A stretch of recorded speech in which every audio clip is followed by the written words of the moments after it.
Long ago, the world of Elshant was rich and bountiful, brimming with life and magic. The light from the goddess of fire had long ago cast away the dark-born gods beneath the earth, and for the thousands of years that followed, countless empires and civilizations rose to call this land home. It was a time of peace and prosperity for humanity.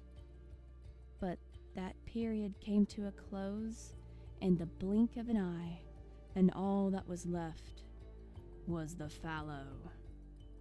Only drifters are able to withstand the corrupting nature of the Fallow and stop it from consuming the rest of the world. There are some people that believe all is doomed and there's nothing left to fight for, but others still hold on to the hope that the world can be saved from becoming nothing more than a distant echo of itself.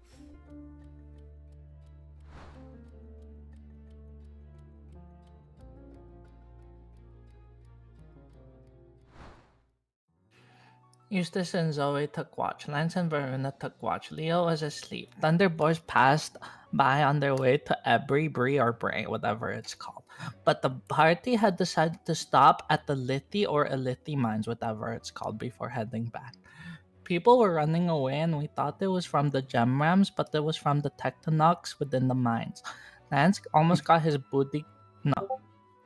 Leo almost got his booty clapped to the ground, but the party was able to protect him. Cohen thought he was gonna need to save the party, but we were just too OP and used him as a heal bot.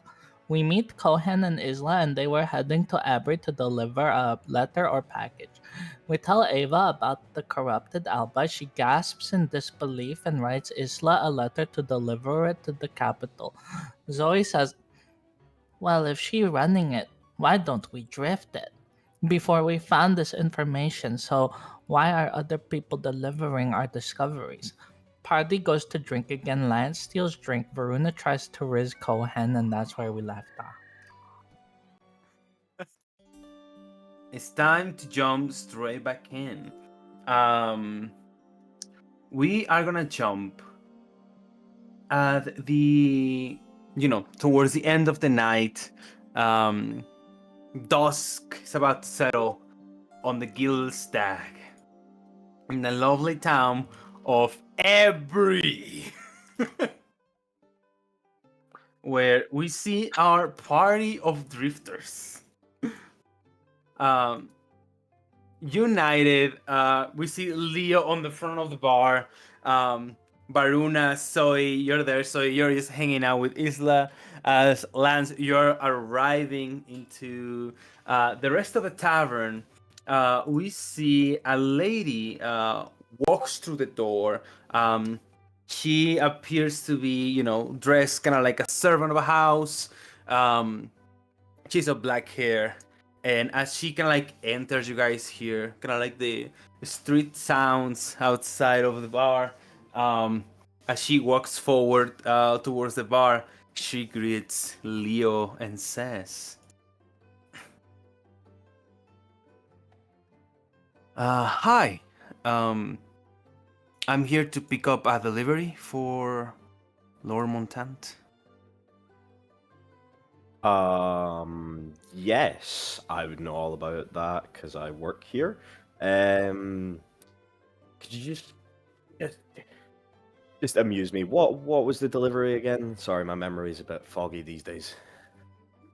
Oh, it's if I remember correctly, a full box full of starberry wine is the only one my master prefers.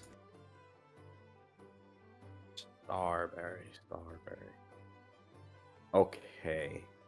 A full box. Yes. Right. Just complaining about it taking up all the storage in the back, remember?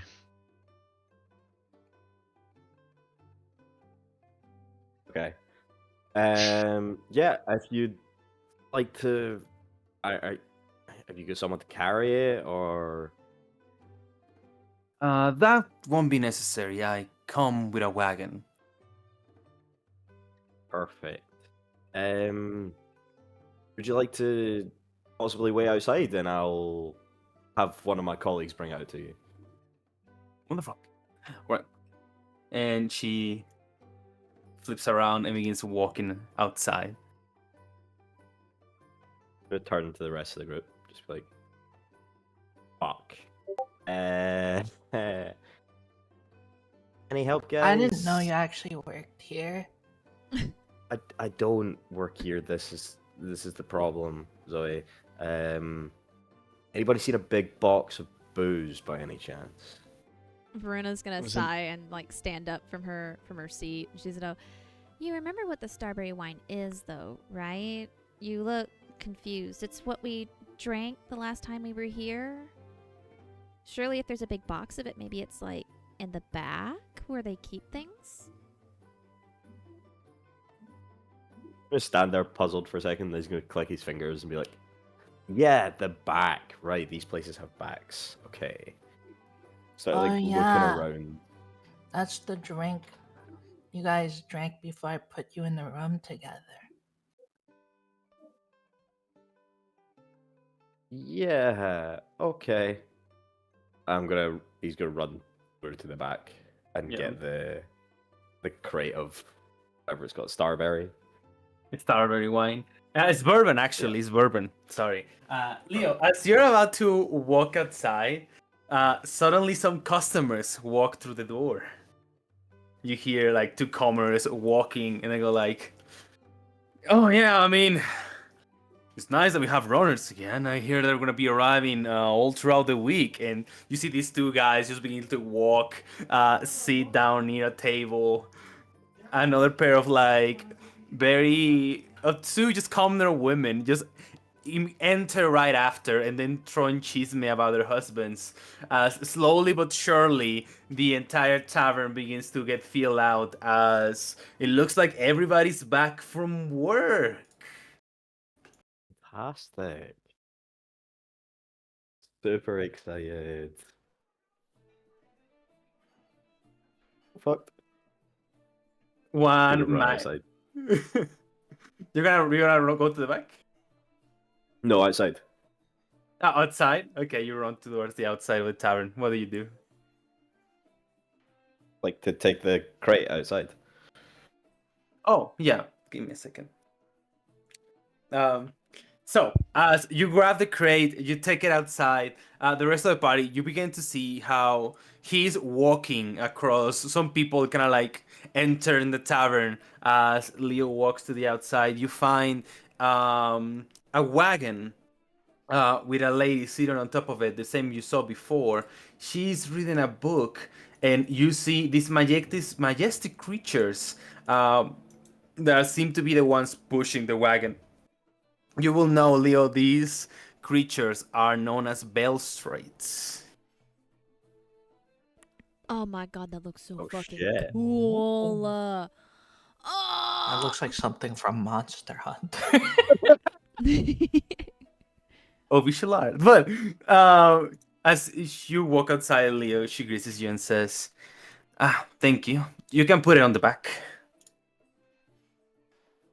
Sure, yeah, no problem. And as I'm putting it on the back, I'm just gonna be like, "That is quite possibly the coolest horse I think I've ever seen in my life. Where and how do I get one?" Well, if you have the money, you can pass to Montanta Ranch and we can sell you one.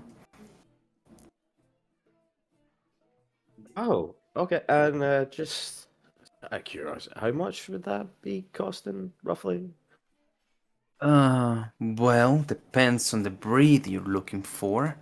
Tell you what, why don't you visit us sometime and we can find something that accommodates your needs. Sure, yeah. So, sorry, what was it you said again? Where am I going? Whereabouts is that? Montanta's Ranch. Okay. I'll mark it on your map. She marks it on your map. Perfect. Thank you very much. Enjoy your party or something with all of the booze. I don't know. Enjoy your day. Thank you. I hope the tavern isn't too busy tonight. And she points towards like all the people that are beginning to like trickle into the tavern. Yeah, me too. Nervously go back inside. All right. As you go back inside, Leo, you are greeted by quite a lousy mob of people that are just like, you know, requesting drinks and food all through towards the party. There is a couple of guys is like, hey, when is somebody gonna save some beer around these parts? Oh, me, I'll do it. That's what I like here. Press me 4 ales for me and my boys. This can only go well. 4 Perfect. ales. Thank you very much, Zoe. Some bartender help. Anybody else want to serve some tables? You know, run some drinks? I'm kind of fucked here, guys. I need a hand. Is anybody Anyone? gonna cook some food here? We're hungry. Eustace will turn around. What do you want? What do you have? Am I speaking to a skeleton right now? Yes, sister, you are. He'll just stare at her. What do you want? Maybe a full al volante? Some bacon, bread, toast, ale. This is really creepy. Yes, it is, sister. Give me 10 minutes. I'll walk in the back and pat Leo on the shoulder as he goes. All right. Thank you very much, Eustace. Lads, Varuna, you guys want to run some drinks, maybe? Serve some tables? How about it? I'll serve some tables. Maybe I'll get some tips. Well, sounds like you have it covered, so I'm fine to just stay here then. She kind of leans back in her chair. I'll take it. It's going to reach out to try and high five Lance.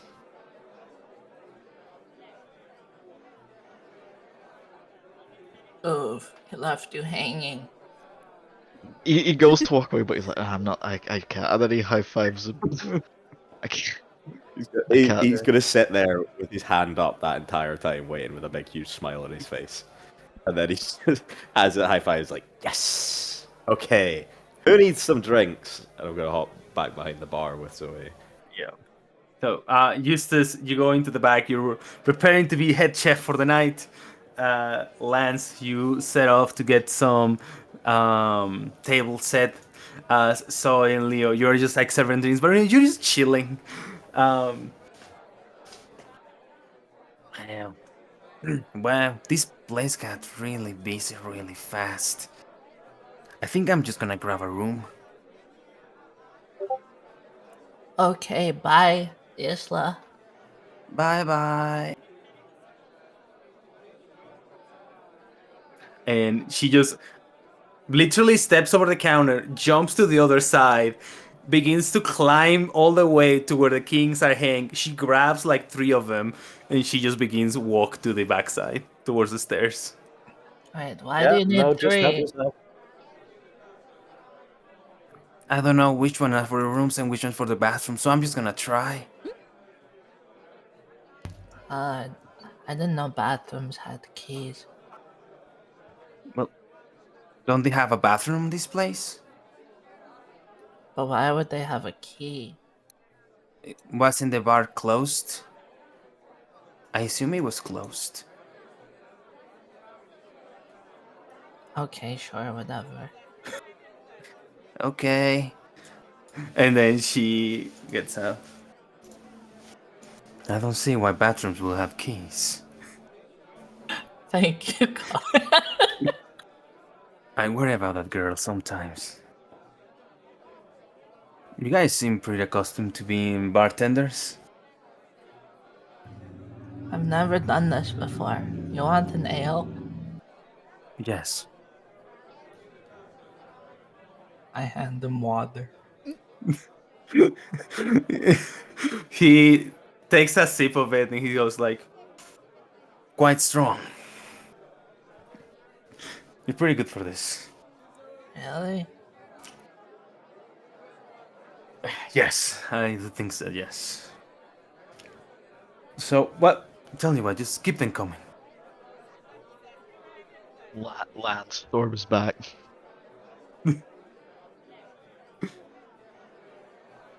Zoe, you did it literally all wrong. You just gave me so many waters. They were all complaining. What? That's what I drink all the time. They asked for ale, Zoe. Why would they come to a tavern for water? Well, when you guys get ale, it's in the same cup. And I drink from that cup too, and it's waters. It's because you asked for water, Zoe. I thought ale is the cup. Varuna has kind of a smug grin, and she's kind of giggling to herself. Okay, fine. If you're so good at it, how about you serve the drinks, and I'll wait them. No. I don't want to do that. I want tips, which is the whole reason I went out there. All I need you to do is pour from that keg over there. Just that one. All you need to do. She lifts the keg. This one? You see he's like frozen, just staring at you. I'm currently it, spilling a drink as I'm pouring from said keg. Zoe! Oh, sorry. Is that empty? It's not empty, it's full. That one, yeah, that'll be fine. And this one's really light. There's probably a heavier one downstairs or something. I've never felt less manly in my whole life. In that moment, you guys hear a commotion towards the back of the bar. There is like two guys that it looks like they were playing dice. One of them goes and says, "Hey, you cheater, you piece of trash!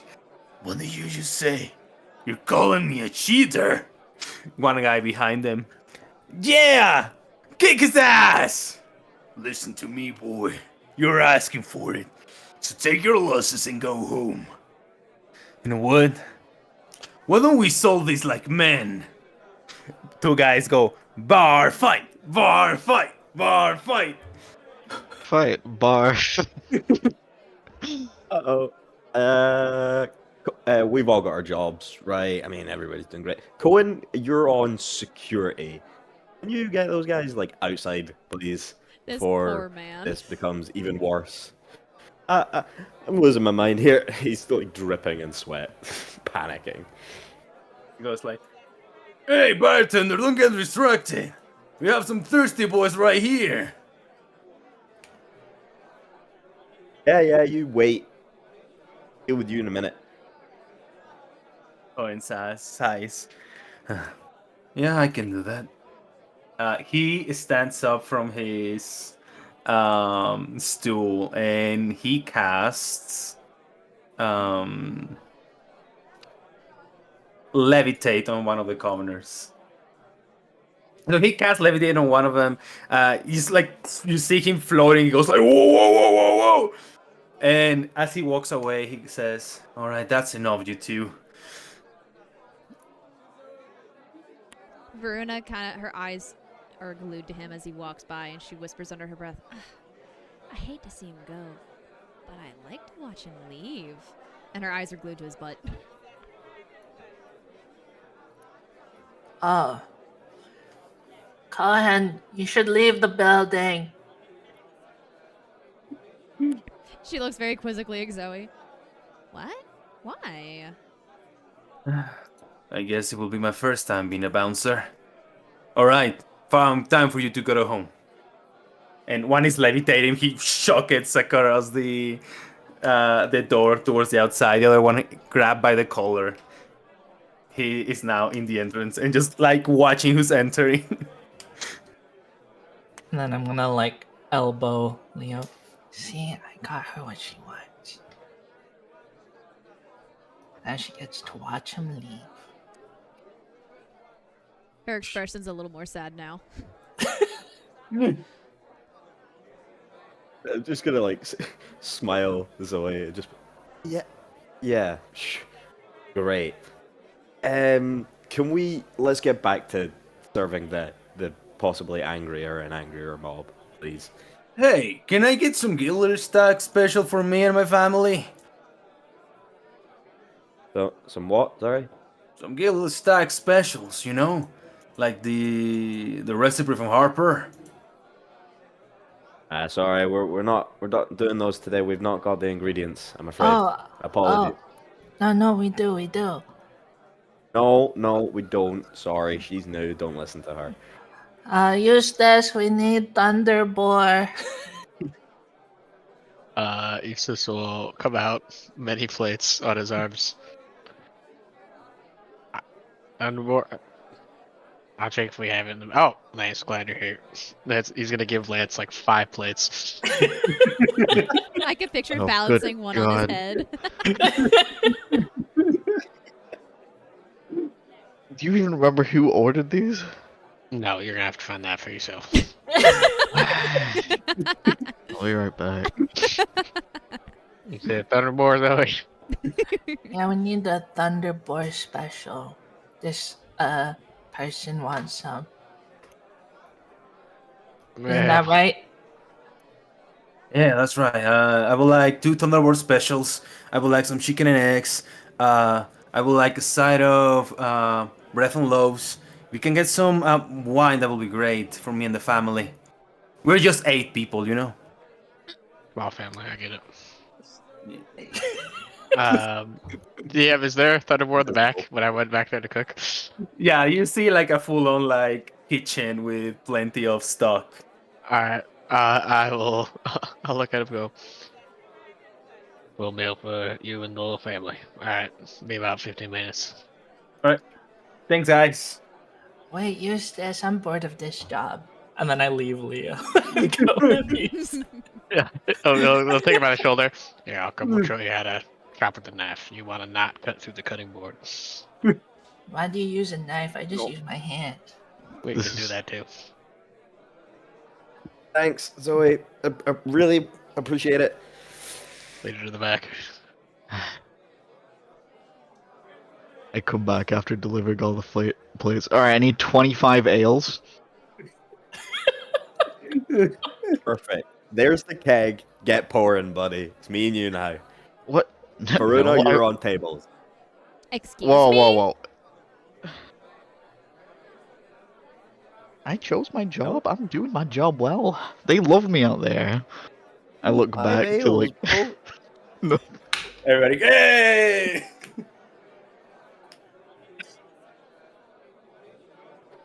I'm looking around to see if I even have 25 tankards left.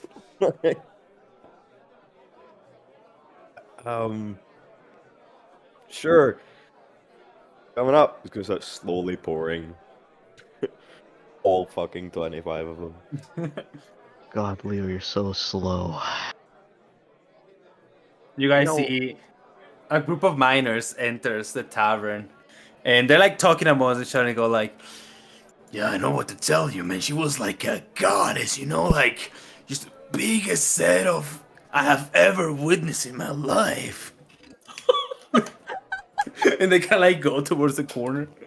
It wasn't like Marcus supposed to be here. I think he's looking for her. After Cohen left, Varuna took out her her little dark book again, and she had returned to reading it. So she didn't really notice them walk in. Okay. Is Cohen still standing like in the doorway? You see him having a very heated argument with a guy that wants to walk inside. Perfect. While he's very busy and very, he's not got very much to do, but I'm gonna shout over to him and just be like, Cohen, yeah, maximum capacity, no more entrance, please, just for a bit until people start leaving. Thank you. You see that he kind of like cast a small spell. He cast let me check here. He casts elementalism, and he is sculpts with like a little bit of like a clay looking shade in the entrance, and he just says to people like, All right, that's enough, everybody. We're completely full. And I'm gonna cut a little bit towards the kitchen, where Eustace, and so you two guys are cooking. What is the operation here, Chef? Tell us what's going on. I am on the cooking. She's entirely on prep, and I was spending most of the prep trying to describe to her how I don't want her to cut straight into the cutting board. How she has to hold back right before she cuts into the table. You see her struggling. I've started just pulling off like random scraps of wood from the back, and like she's cut through like 3 cutting boards.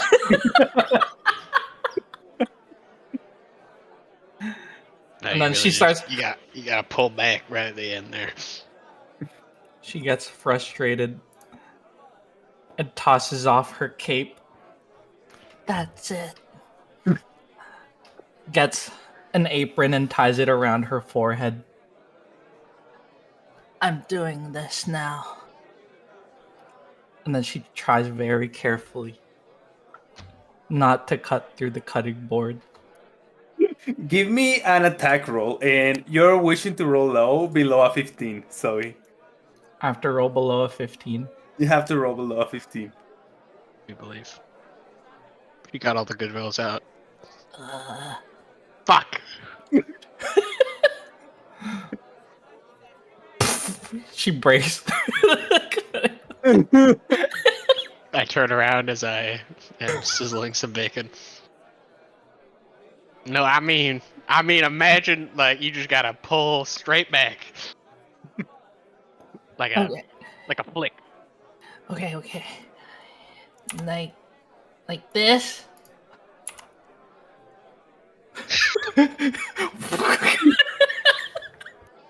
I hear the table dent.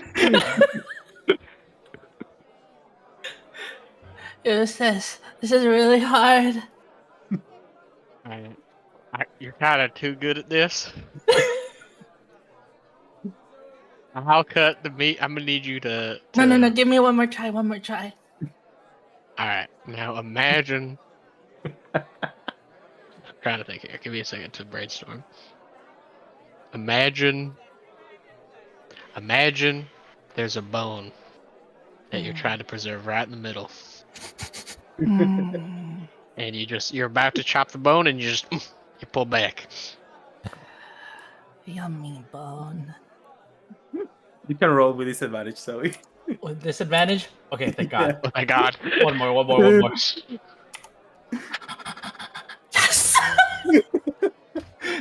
She's about to smash through the bone. And like, no, preserve bone.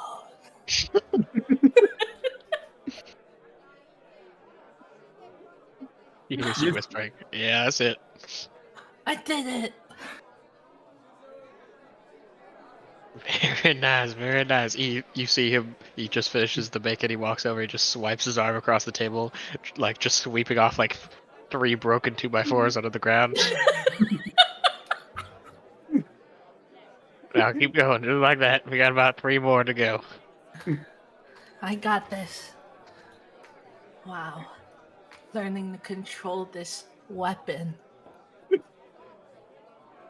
Eustace, as you're like taking the broken piece of wood, suddenly like you walk through like a part of the kitchen that's kind of like more open towards the front, and in that moment, as you're like swimming and turning a corner, suddenly you are met with a broom at eye level, just like a stand-up broom, and as you look down, you to see who's holding the broom, you see this guy.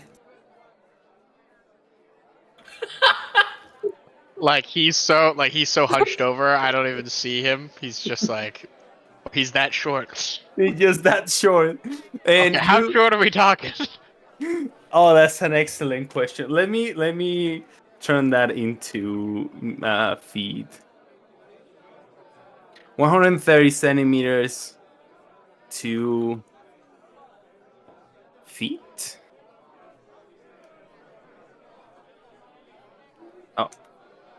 Oh, He's pretty short.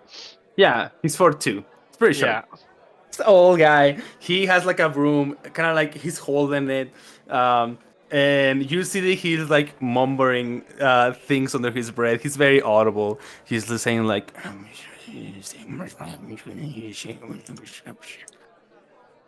He'll walk up beside him and kind of lean his head down below his eyesight. You need any help there, sir? by the 12. And he grabs his broom and smacks you in the head with it. And he deals one very limp point of radiant damage. Okay. Radiant. Wait, I'm fucking my forehead hinge. He's like, as he like begins to grab the broom again, he just goes for a second shot and goes like, "You dead, skeleton by the 12. I exercise and cast the of this earth," and he smacks you again with the broom. You don't have but a leap point of that radiant damage. I'm gonna like reel back. I can slap butt on me, call me a pig. Sir, He's like, wait, I have a paper for this. I down from whence you came, you foul creature of the night. I send you back to the 12 by the power invested by the church. And smacks again. Another point of very limp radiant damage. No, but before he makes the third hit, Zoe's gonna catch his broom, dude.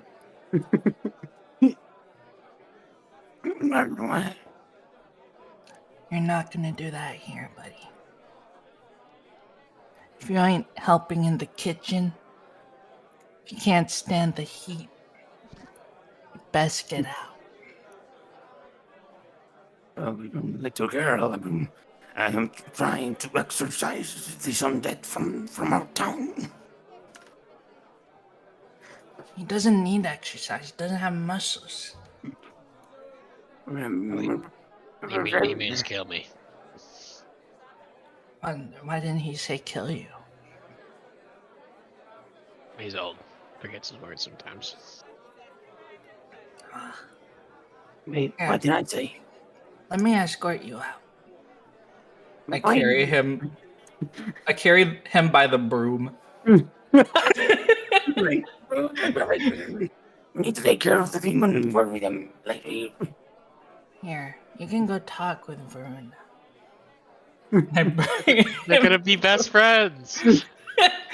She also doesn't like Eustace, I think. Here, Varuna, another Eustace hater. What? What? Why are you bringing an old man over to me? He's trying to have Eustace exercise, but Eustace doesn't have muscles. So here you go. And then I leave them together. You see the man looking at you, Varuna. You see his eyes are completely closed, and one of the eyelids opens like super slowly and closes super slowly. And he says,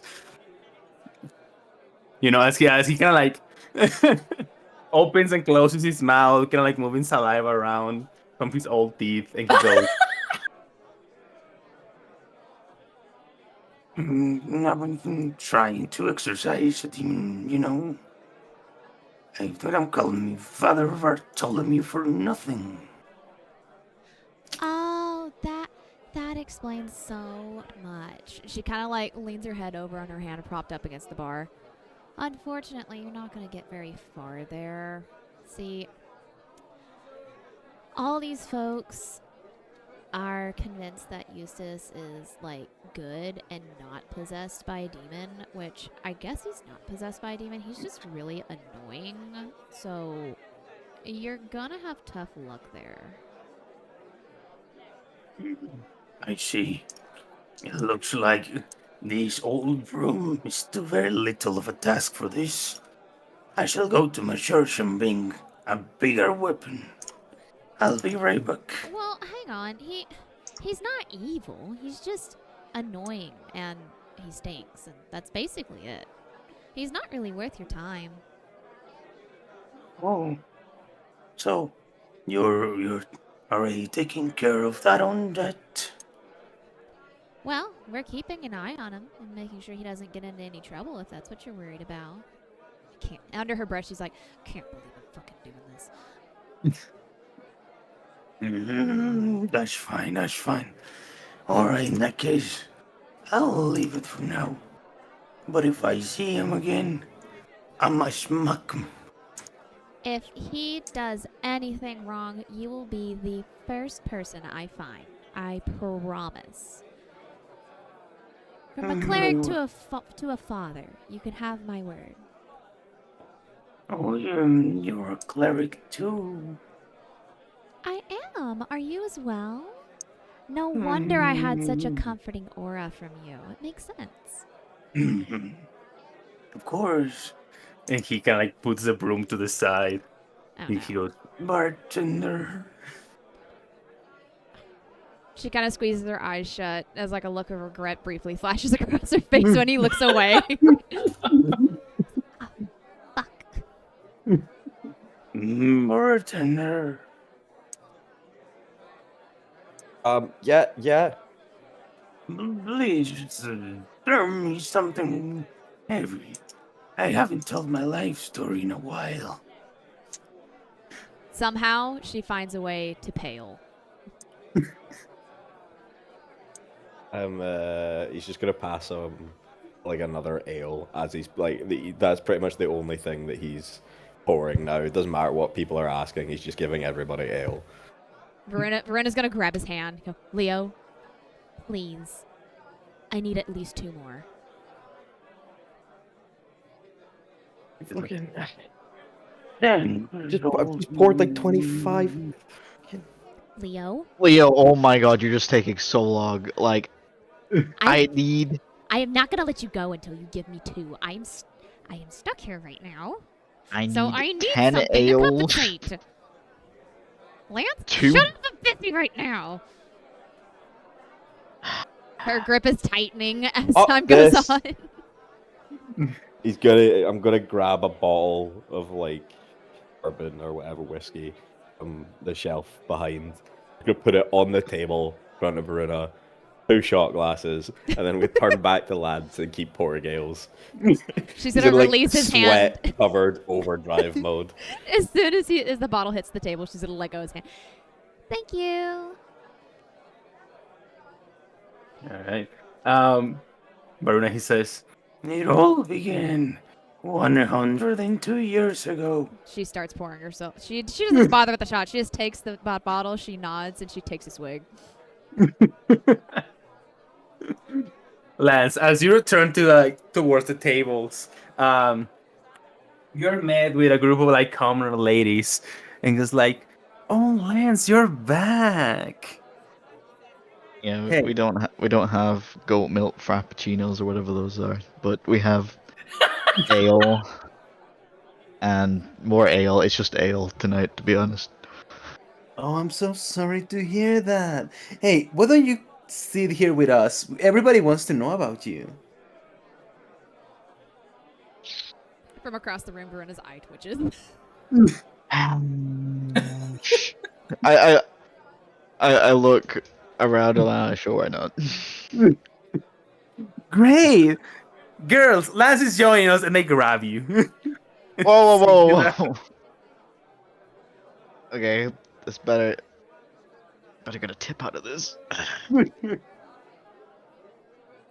And you're now in the middle of a round table, surrounded by 6 women, with a lot of attention towards you, Lance. Why did my effect say restrained on there? It's weird. I got no grapple check. Why is this happening? Leo, as you're like pouring drinks all along, you see a very like gloomy looking guy, kind of like sits on the front of the bar, and he goes like, "Man, I don't know what to tell you. I thought it was a solid relationship, you know. I thought we were really meant to be together." It's like the good bartender that Leo is He's gonna lean just in front of him with a rag, wipe the table, and just be like, "That's nice, buddy." And then he's just gonna walk away and start serving more people. My man pulled a fucking Zuko on him. Let's go back to the kitchen. Eustace. Zoe. As you guys are like cooking, suddenly 10 new orders come into the kitchen. Who the fuck is bringing them? Eustace will sigh. No, we're gonna have to teach you a little bit here. Can't have you just on prep this time. But I just finally got good at this. Well, life's about getting good at a lot of things. What am I looking at? Come here. She waddles over. Slap a frying pan into your hands. I'm gonna teach you how to saute, okay? What's a saute? Well, honestly, it's shaking the pan a lot. Like this? Ding, ding, ding, ding, ding, ding, ding, ding. Not quite like that. Imagine you have to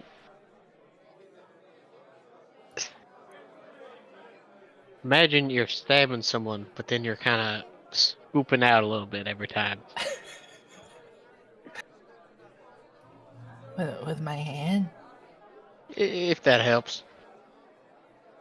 So imagine you're like stabbing right in there, and you don't want to scoop out a little bit of kidney along when you go. Just push in, and then flip up a little, and then do it again. Push in.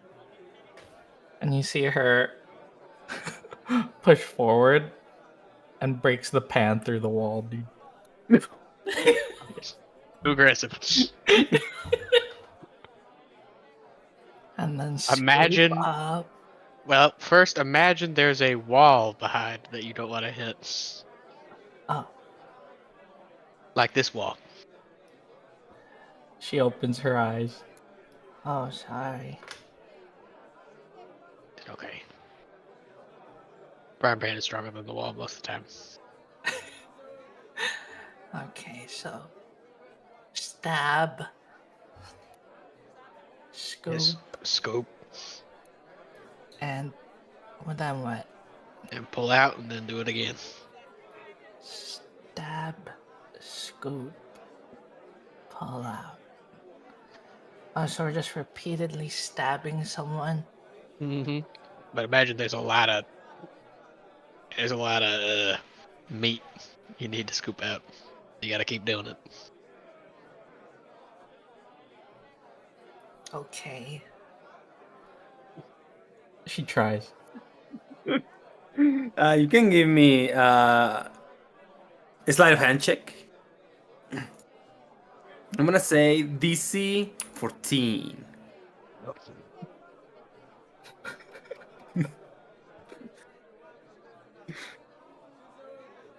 Like this? I got a 5. And she slaps it on the table. Nope, not at all. Alright, we're doing exercise. I'm gonna prepare the next meal. For now, he's gonna look around and grab a random onion. He's gonna plop it in the center of the pan. I need you to keep this onion in the exact center of the pan while you do this. Oh, what? What kind of training is it? You gotta keep the onion from hitting the sides while scooping. I never had to control my strength before. Well, we're starting now. And then she starts to mumble as she learned from Eustace. He'll snap back as he starts chopping up some meat. Mumbling is undignified. Speak up. My email is this onion in the middle. Make sure you don't fucking stand the wall. He'll turn around. Young lady, what did you say? Nothing. That's what I thought.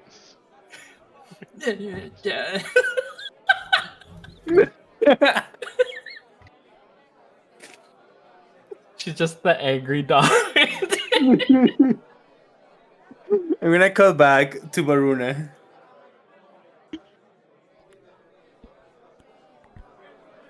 That's the story of my 8th marriage. Her hand that used to be resting on her jaw has slowly migrated up to the top of her head as her head continues to sink towards the fucking tabletop. The bottle is now empty. Her cheeks are rosy. Her eyes are a little glassed over, and she's just nodding and going every now and then. And the mhms are getting more pained as he goes on. But I haven't told you everything about my next wife. Oh, Father. Varuna, there is a guy in the front that says his name is Marcus and he's looking for you. She sort of jumps when Cohen walks up, and she's gonna look at him suddenly. Oh, you have such great timing. Thank you so much for letting me know, Father. She's gonna turn back to the little man. It was so wonderful hearing about the first quarter of your life. That is absolutely fascinating. I would love to listen more. Hopefully we can, I'll see you around later. I have a good friend that needs me though, so I'm going to go and see what's going on with him, okay?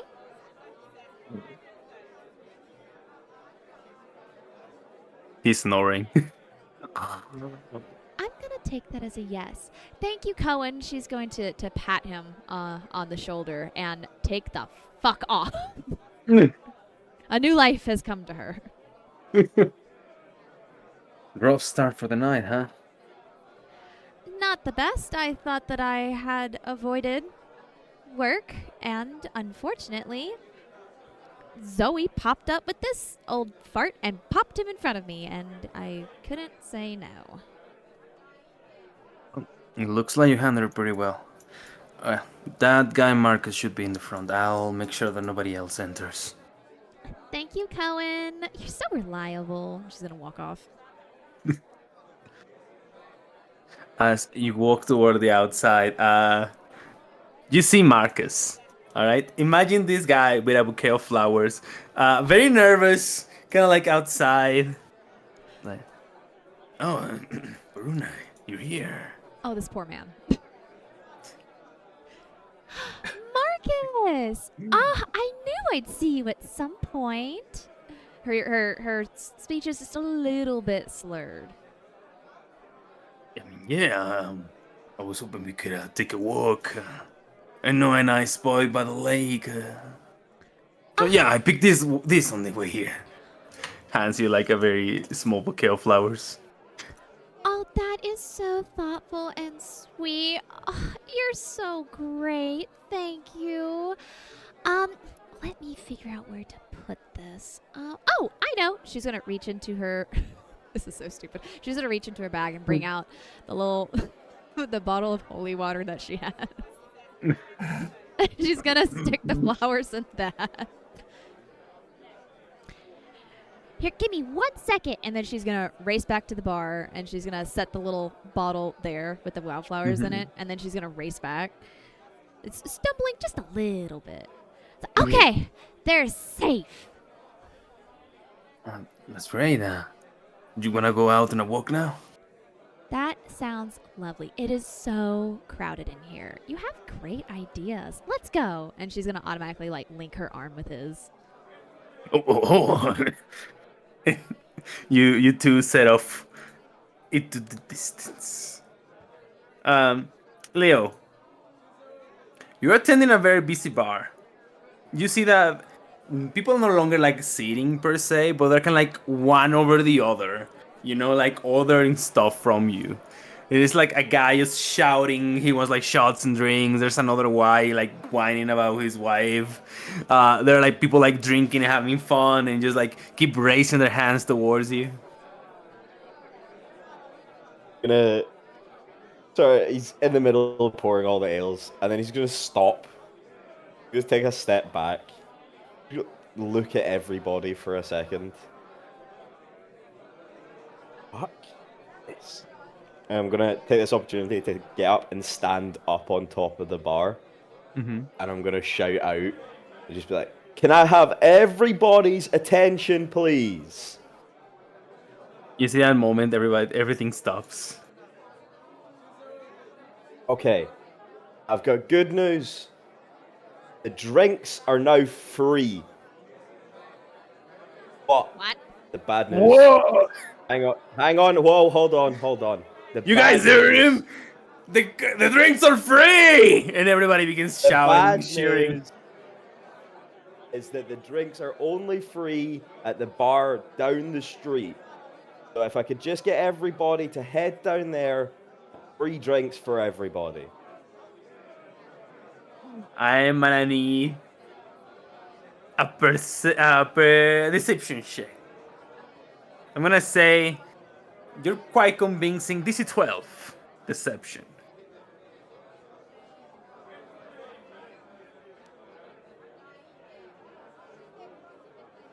There you go. 19. You're on 19. I didn't show up on my end. Oh, I see it. You see some of the people go like, "You hear that? Free drinks. I'm not about to lose my money. Let's get out of here." And they like start to like get out. Lance, you're surrounded by women. Two of them, they kind of like look at you and say, "It's like, oh, here's for you and the troubles," and they give you like 2 gold pieces for your troubles, Lance. Let's go. They, one of them kisses you in the cheek and goes like, "Well, see you next time, honey," and they pick themselves up and walk outside the bar. I waltz back over to Leo with my hands on the back of my head, whistling. So, how much did we make?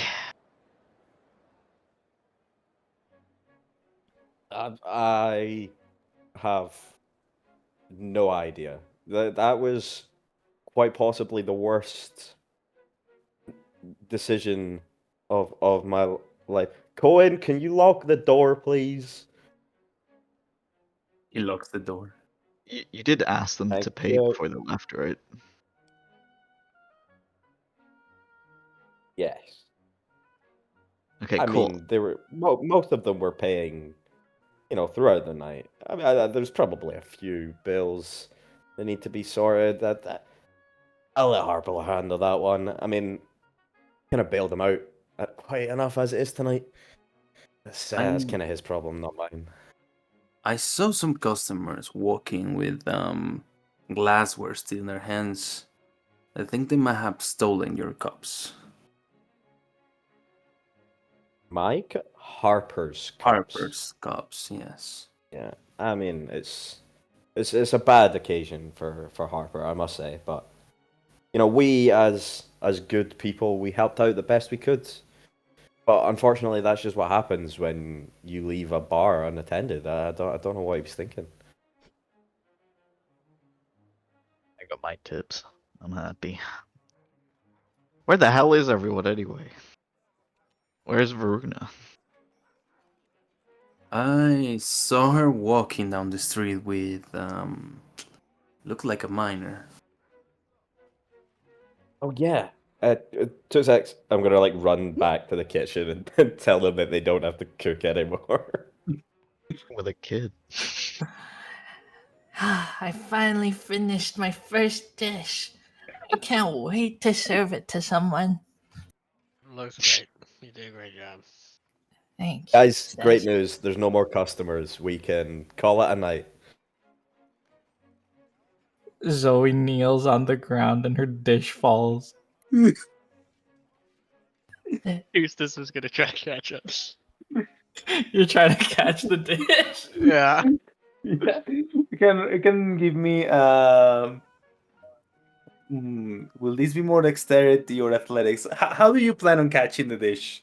That's the question. I'm gonna try to catch it right before it hits the ground.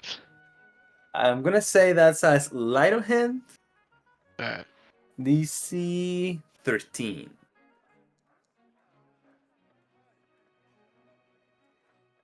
Think the 12. It was. I'm gonna catch it and go. And after a long shift, I'm sure you could use a meal, right, Leo? This can't be useless. Oh, this Right. hard effort. Put it on Leo's shoulder. Right, Leo? Yeah, I mean, there's no better pleasure than making your own food. I meant the rest of you. Leo, he's offering you yeah, the food. sure. Say it, yeah. Sure. Yeah, yeah, I'd love to eat your food, Zoe. Wait, really?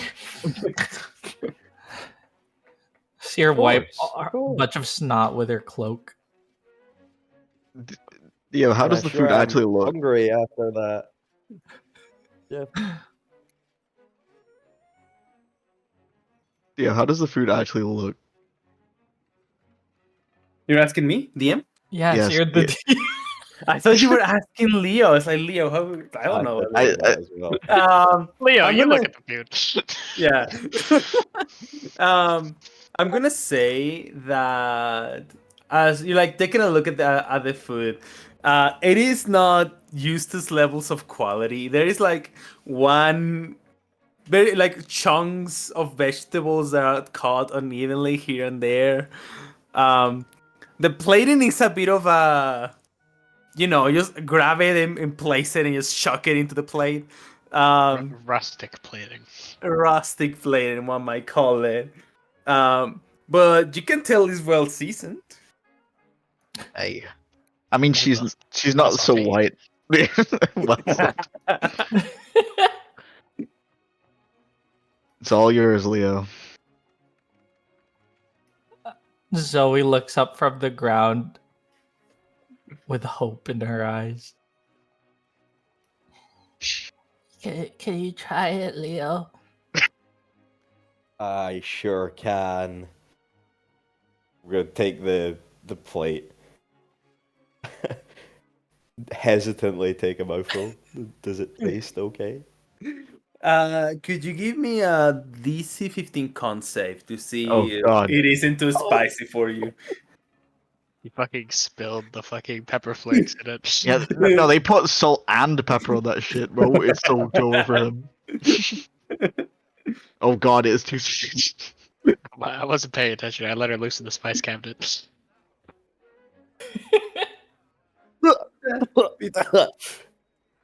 It's hang on 2 secs. I'm just gonna turn my back and very quickly and subtly use prestidigitation to make it taste better.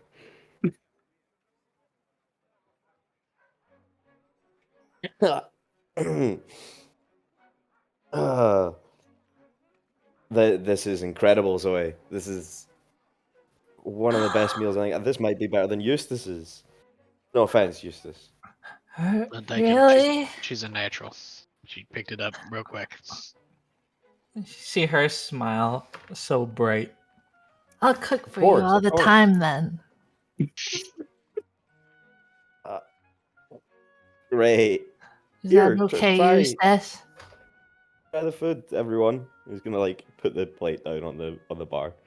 No, it's good. I still want to keep Eustace in business, so I'll eat his stuff and you can eat hers. Yeah, I'll cook for everyone else, and Zoe, you can make Leo's meal special. Alright? Thank you, Eustace. I learned from Eustace, by the way, guys. So I'm kind of a pro now. Our little sous chef. Aren't you happy, Leo? Wait. Can't wait. Can't wait. You know, all that bartending, I didn't actually get to have a drink myself. Oh, we're out. Pointless night. Where's little Miss White Hair and Big Personality? How do you see a Idea. personality? From the front. Oh. It's there. She's out with the miners or whatever. Do I have a big personality, guys? Yes, you do. Yay. I don't know if I would call it big, but it's definitely, I guess. And with that, we're gonna cut to the outside. You two are like kind of like walking throughout the streets. You kind of like see the lake, kind of like towards the back of the city, the mountains above, as kind of like turning a bit into the night. You see suddenly that some of the crystals that are like around the houses begin to take light. You see those crystals resemble the ones you see on the lithium mines. As suddenly the entire street begins to become illuminated.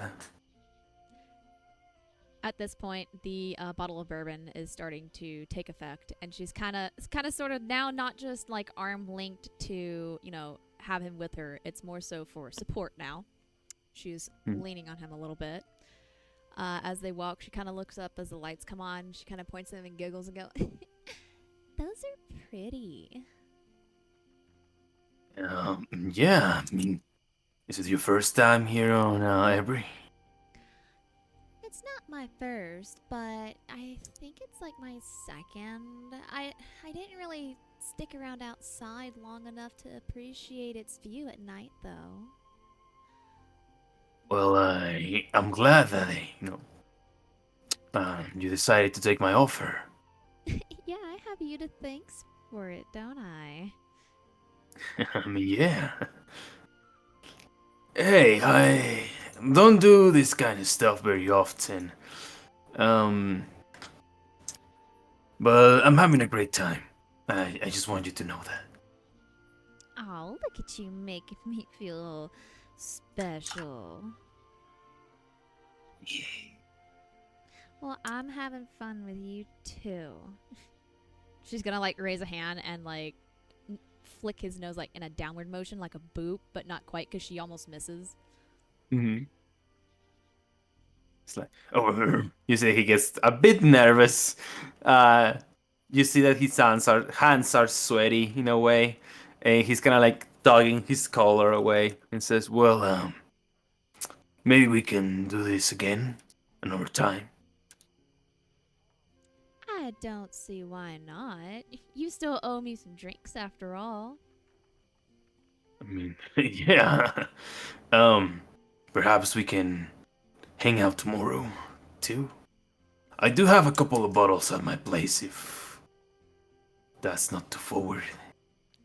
Oh, that sounds divine, but I don't know if we're gonna be here tomorrow. The group kind of likes to move kind of fast, so I never quite know where we're gonna be. How about this? I don't know how often you go to the Gilded Stag, but anytime we're in town, we always end up going there. So if you see me there, then I'll take you up on that offer. How about that? I mean, I would love that. That sounds incredible.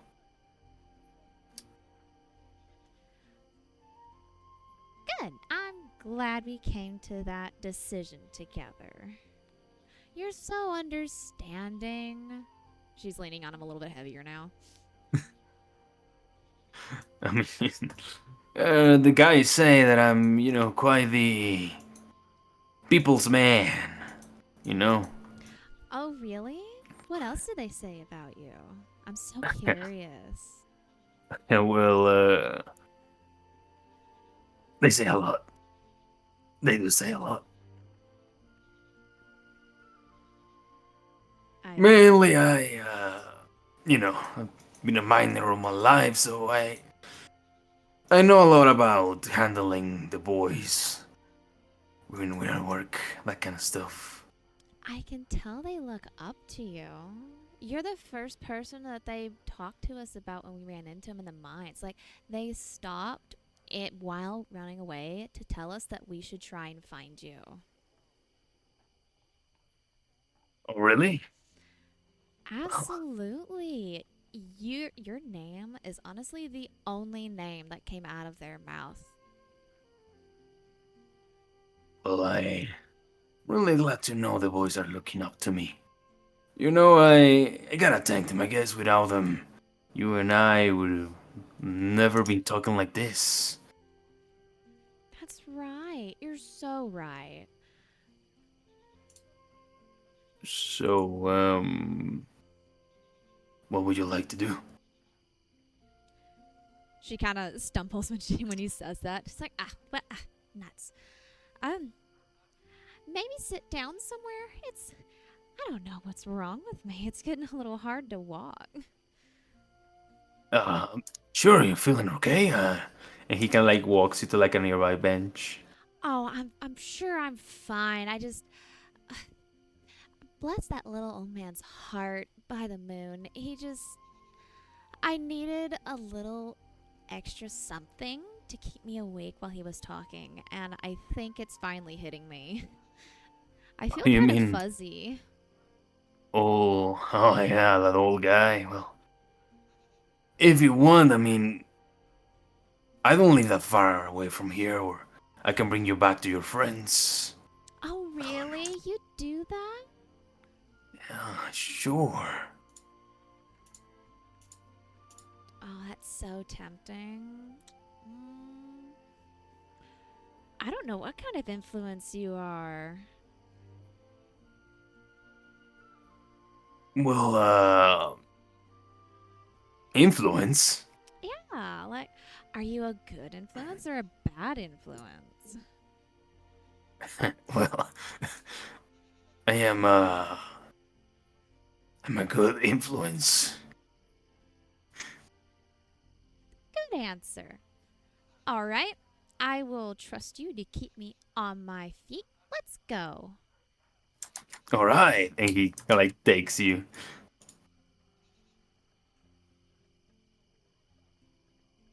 As we go back to the Gilded Stag, where things have quieted down for the rest of our drifter party.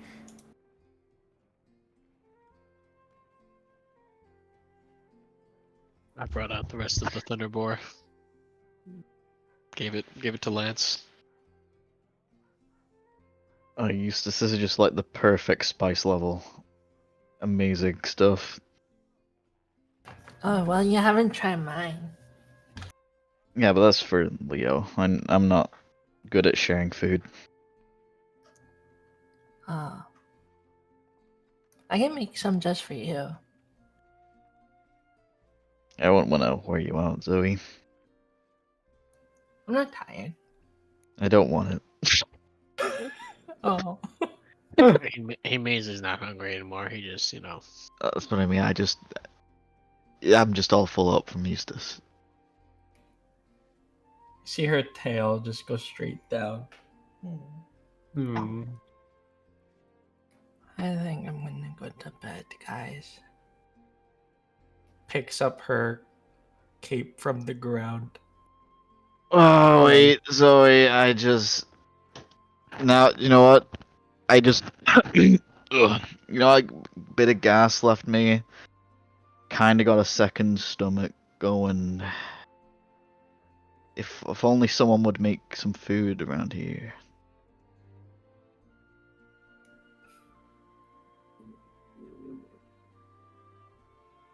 Well, it's okay. You don't like to share. I only made one, anyways. Make another. She just drags her feet up the stairs. Well, I tried, guys. She's mad now, so upset. Whatever. As this has been going on, Leo's just been generally tidying up while muttering under his breath. And, somebody's got to fucking do it. One of these days, I'm gonna not mess with things.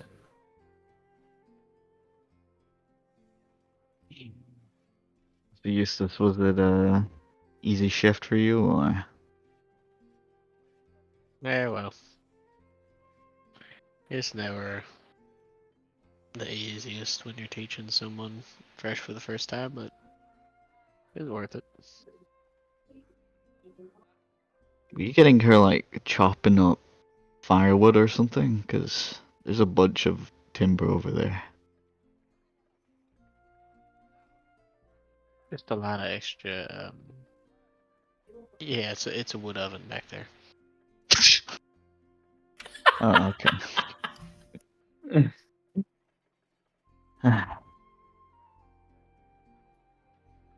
I'm gonna like.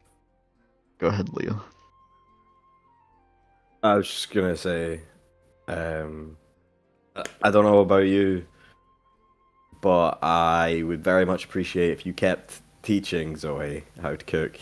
At least my taste buds would appreciate it. He's like wiping his tongue, still fucking burning with spice.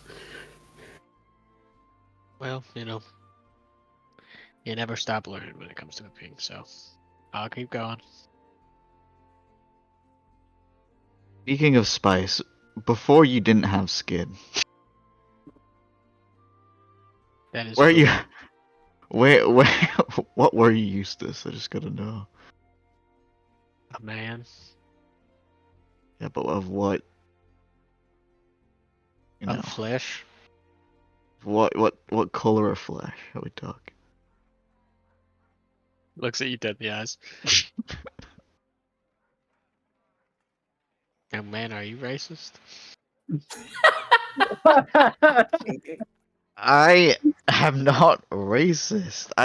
I'm curious. It sounds a little racist. I was not racist at all. I just, you know, just want to know. You care what color skin I was before? I'm just curious where you picked up your cuisine from. I picked up my cooking from my grandpaps.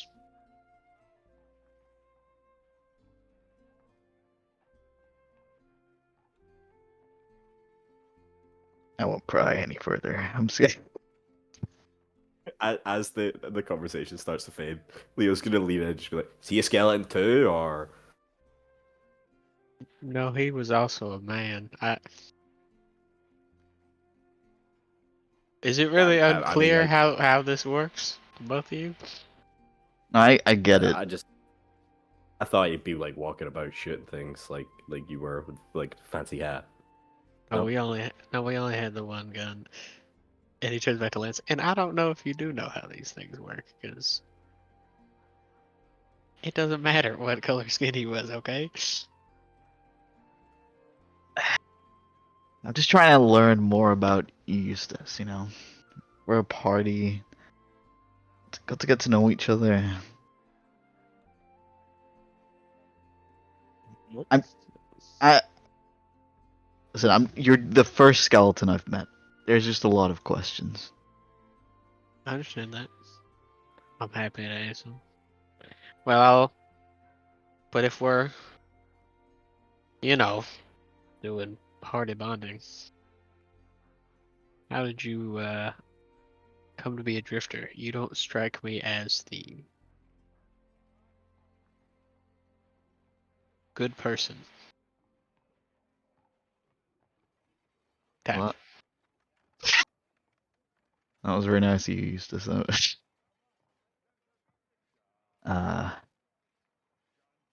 Just, you know, you got a talent, you reap the rewards. I could do it well, so that's what I do. Do what well? Drifting. He takes his hat off. Drifting. Yeah, as a drifter does. So you got good at drifting before you were a drifter, and then used your drifting skills to be a drifter. Yeah. Alright. Yeah. It makes more sense than a 104-year-old skeleton used this, I'll be honest, man. There was a whole bunch of undead back in the cave, and you're confused how I came to be? That's true. You're not trying to kill me. You just made steak in the back room of the bar. There's a little bit of a difference. Actually, that's curious though. Like, there are a lot of undead, but most of them don't really seem to have the, I don't know, the traits of when they were alive. You know.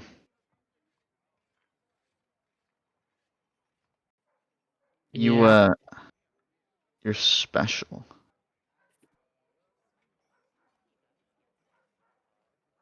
None of us are special, kid. It's just I like to think I had a reason to keep going, and they were probably weak people in life.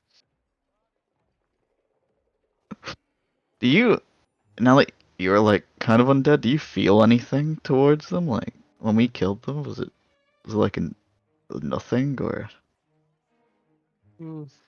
I feel pretty bad about it, but it's better for them to be in the ground.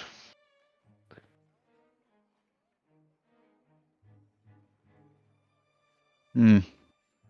So, is like do you feel anything at all? Oh, you thought I was operating on a world without being able to touch things, feel Well, touch. it's like, don't usually we feel things about like nerves and stuff. I don't know. You just have bones. Plus, you don't drink or eat anything. It's like you don't need to, but if you could taste it, then I'd still do it. He does finger quotes. Nerves. It's all magic to me. I I'm never alive. thought.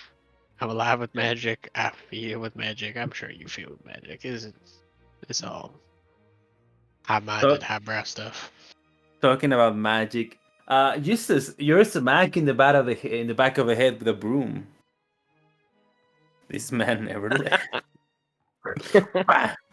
I'm just an undead. I'm gonna take you out of forget. You will not threaten this town with your evil stench. Nope. Father's back. God damn, Cohen, you're supposed to make sure everybody was out. I didn't even saw him then. All right, old man, it's time for you to go. Imagine he stayed in the corner the whole time. Yeah, and I'm gonna cut to Zoe as we're kind of like finishing up, wrapping some stuff for the night. But Zoe, you kind of just go and you find like kind of like an open room, where you see Isla on a bed and she's just like drawing on some parchment. So you kind of like walk about. She salutes and says, "Zoe, hey, I made a drawing. You wanna see it?" Her tail's still down and her ears droop. Sure, I guess. Yeah, I drew you. You drew me. Yes.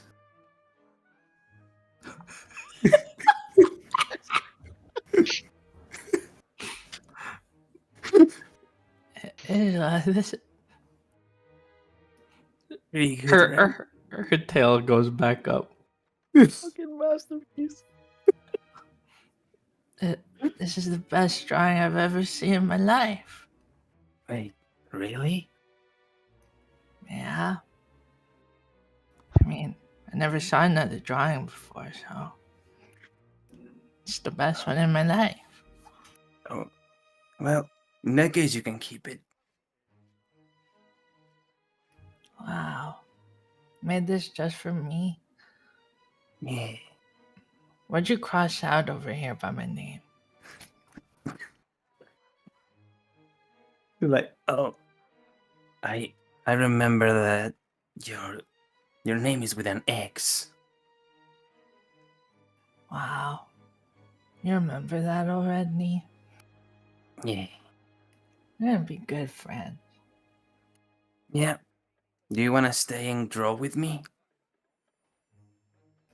She looks back, thinking of her party. Yeah, I guess they won't miss me anyways. And she just walks in.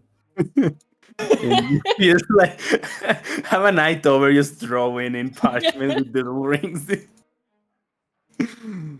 And we're gonna cut to a really quick scene before we move along to our next day. But on the Ebri streets, Varuna, you're walking. And you're like listening to this guy, right? He's just talking about guy stuff. You know, he's not a very deep character.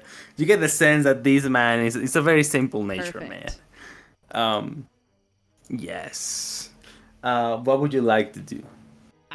If you want me to be completely honest, like, her mind is made up. The night's gonna finish fucking great. And faded to black. Understood. All right.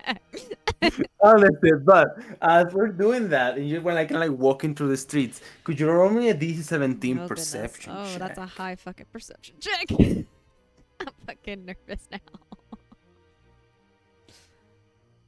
Perception's right there. Oh fuck. Oh, hang on. No. I'm gonna do something. I'm gonna inspo that bitch. All right. I can't see. What was it? Oh, God damn it! Hang on. Yeah. Come on. All right. Oof. Yeah, Do I one need more. to Yeah, use one more. Damn, do I need to use another one? You said this is 17, so you failed. Yeah. You got this. Oh my god. Oh! Damn, can I inspo her inspo, dude? You want to trade inspo? You know what? Be my guest. How many you want to trade in? I'll give her one, dude. All right, you Oh, get one no. of so it's inspo. I have a +5 in this. I want to note that. Oh my god! I'm gonna die.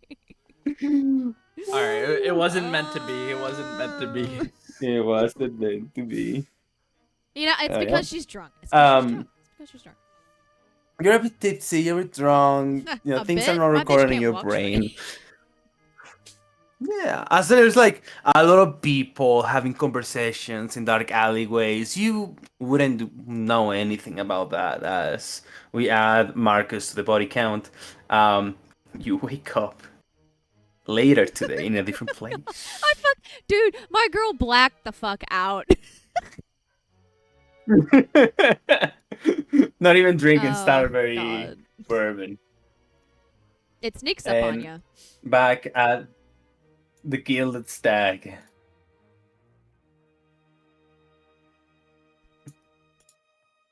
Where in Leo, Eustace, Lance, you see that Cohen returns. And you guys are kind of like chilling. He says, well, the old man is on his church now. I'll be taking one of the rooms for myself. Yeah, you definitely earned it, buddy. Thank you so much. That would have been significantly worse without you. Here. I was just gonna chuck him a random key. He grabs it. Alright, fair enough. I'll checking in the Adventuring Guild with you guys tomorrow. And I think I heard Zoe's mentioning something about taking the runner back to the capital, and I still have yet to decide if there is anything else worth my interest here in Ebri, but we can talk about that tomorrow. Yeah. And he walks out. Alright. I'ma head out too then. Alright. Have a good night. I put my hand up as in for Leo to throw me a set of keys. I'm gonna high five him. Yeah. Yeah, good job, Leo. Can I have keys? Oh sure. Yeah. Got it. Keys. Yeah. Thanks. What's that? And as you guys take your rooms, here we're gonna cut into our next day.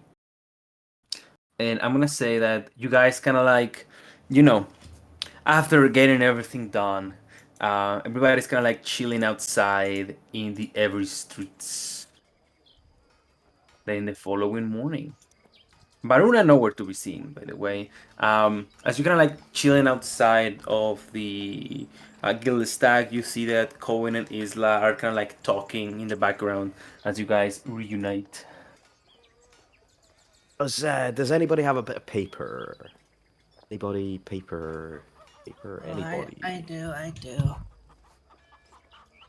Perfect. You wouldn't happen to have something to write with as well, would you? You can use my finger. Your finger? Yeah, I can draw with my finger. I'm gonna laugh it off like she's like talking about like just imaginary drawing in the air. Like no, Zoe, I need like an actual pen. I need to write. I need to leave a message. She hands you the blank paper and just puts her finger in front of you. Try it. What color you want?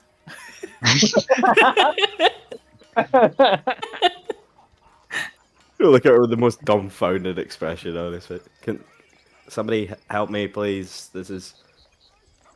I mean, I need a what pen, color do you please. want? Leo, what color do you want?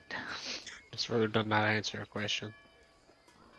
Black, I guess. The color doesn't really matter, guys. I just need something to write with. She spins it to black. And here you go.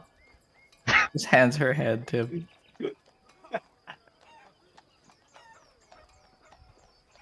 I roll his eyes and attempt to humor her. Just like sort of wave her hand effortlessly in front of the paper. You scribble on the paper. What the fuck? See? Nothing makes sense around here. Have we got another bit of paper? Anyone? Can you hand me a paper? Yeah, sure thing. And she rumbles to the back and says like, "Oh, here's my last piece of paper. There you go." Here, don't mess it up, Leo. No pressure. That's fine. Okay, I'm just gonna very carefully write on the paper. Dear Harper, bar little messy. Lost some glasses. Some bills need paid. Took over for you as a favor. Cleaned up after I left. You owe me lots of money, Leo. Wow, you're pretty good with my hand. That was quite possibly the weirdest thing I've ever had. Thanks, Zoe. I appreciate your help. You're welcome. It could have been easier if you just told her the message and she could have done it for you, but I gotta say that was pretty good. Well, I can't even read what he wrote. Damn it. Never mind, Leo. You did good. In that moment, Varuna, you show up coming down from the street. Hi, Varuna. You went for a walk. DM, what's my status? A bit dehydrated, but not completely hangover. Okay. Am I like put together? How's she like put herself back together? Does she look messy? What am I working with? I will say that knowing Varuna, she looks like any other day, but on an inside check, people can see that it was could be a pretty messy last night. That's fucking great. Okay.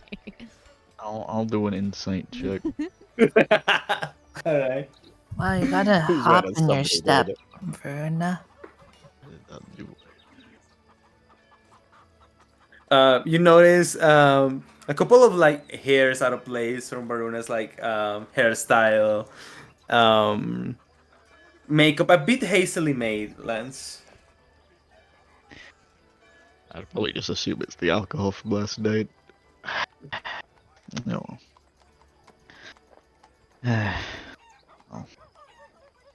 Well, good morning, Well, Zoe. Good morning, everyone else. I'm glad you noticed. Yep. Last night was great. I don't remember all of it, but I feel fantastic. I'm ready to get the day after breakfast.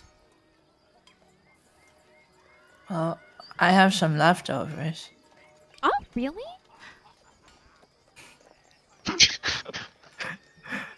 I hand her my spicy food. All right, DM, what am I rolling? Yeah, that's a DC 15 con save. Okay. We'll see if you have the white taste buds or not, dude. It meets it, bitch! is it 15? It's Sounds 15. Yeah, it's a White 13. taste buds. Oh, I failed that bitch. I had you.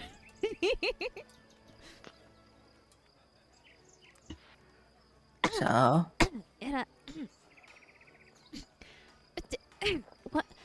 What'd you put in this? I put these red, I forgot what they're called. Carrots? Red carrots.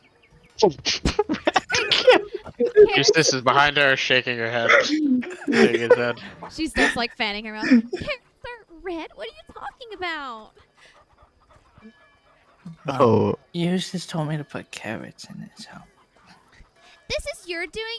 I should have known. She like shoves the food back into Zoe's arms, and she kind of runs off looking for something to drink. He shrugs his shoulders. Lad starts laughing. I can't help that girl. But red's my favorite color for carrots. That's amazing. I love that. Let me try some, Zoe.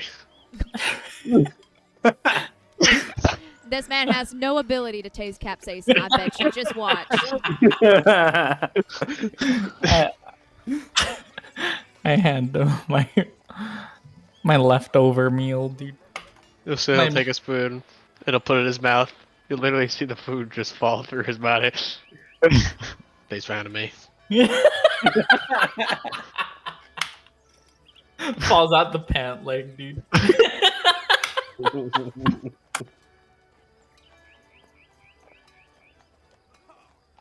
Well, I don't know about anybody else.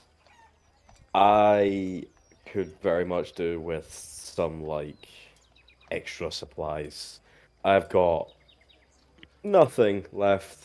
And if I'm gonna get some great Zoe cooking, I'm gonna need some food, for her to cook. So, shopping trip, anyone? Varuna has like dunked her head into a nearby water trough. And as soon as Leo says shopping, she pulls her head up like with a gasp and goes, "Where?" Well, we're right here. Oh wait, are we already in the shopping district? My dumb ass. No, I mean we're in the town. Oh, okay. Oh my God, where are we going first? To the Probably general shop. store. What store is Eustace going to so I can go to a different one? Probably go to the general store. That's where you get everything you need. Oh, that's a good one. When I arrived yesterday, Ava told me there's also a blacksmith in town. It's also worth checking out. That's interesting. Thanks, Cohen. You're so knowledgeable. Of course. Well, if you guys are gonna go shopping, I'll head to the Adventuring Guild with Isla. I'm sure we have plenty to do. We'll wait for you guys there. Sounds good. Toodles. See you later, Zoe. Bye. Bye, Oh, guys, let me show you this really nice drawing she made for me. I showed them the drawing. Wow. The drawing. Wow, that is incredible. That's a drawing. It's better than whatever I would make, so kudos to her, I guess. it- What was she scribbling out there? She kind of squints her eyes and leans forward. I think that was a S. So She squints even further until finally she kind of just stands up and shrugs like, that's right. Yeah. the resemblance is uncanny, literally. Okay. I know. She claps her hands. I'm gonna find the nearest boutique. Ooh, it's a boutique. I'm so glad you asked, Zoe. I guess you haven't been to one before. It's where you can get like different clothes and stuff and change up your look a bit. Why would we need that? Well, sometimes you might end up damaging what you're wearing, and sometimes it's nice just to look a little different. Look a little pretty sometimes. It's nice things. It's a treat. Oh, but pretty doesn't help you in battle. No, but pretty can help you in other places. It helps people like you a little bit better. To reference what Lance told her before. Like me. You guys don't like me? Oh, we like you plenty. It's just something to give you a little boost. Ah. Well, you wanna go to the blacksmith first? She kind of thinks. Is Eustace going with you? Eustace, you wanna come? I go to blacksmith. I was gonna go to the general store. It doesn't matter much to me. He doesn't know yet. I can't answer until he does. I think we're going to the general store first. You wanna go I mean, with me personally, I Eustace? could use hitting. Oh, if anyone asked. I know nobody asked me, but you know, I could hit both places. We could all go together and then go to the other one together. I don't really see the reason to split up, right, guys? Going on both? That's crazy. There's plenty of reason. It's called keeping the peace. Peace. We're all peaceful. I guess me and Varuna can go, since we don't really have a girls' night out. I love that idea. Eustace, you go with the boys to the general store. Zoe and I are gonna hang out. Alright, I'll keep an eye on him. Alright, bye, Eustace. She hugs As him and leaves. Pat her on the head. Let's go first to the general store.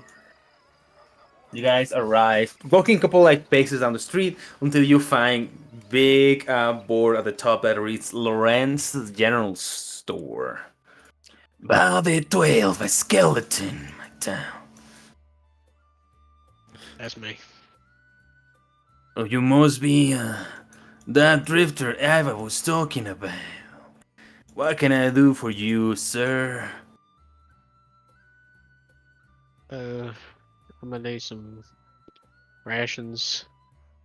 And, you got any poisonous plants or adverse monster parts? Well, we do sell some rare specimens around these parts. And the rations, of course. I can sell those for you. And he kind of like looks at Lance and Leo. And at this point, you guys have the treasure that you stole from the bandits. And he goes like, and what about that stuff? Yeah, I mean, take it. Give us money. If that works for you, works for us. Oh, I see. You're looking to sell it, huh? Give All us right. money, please, he means.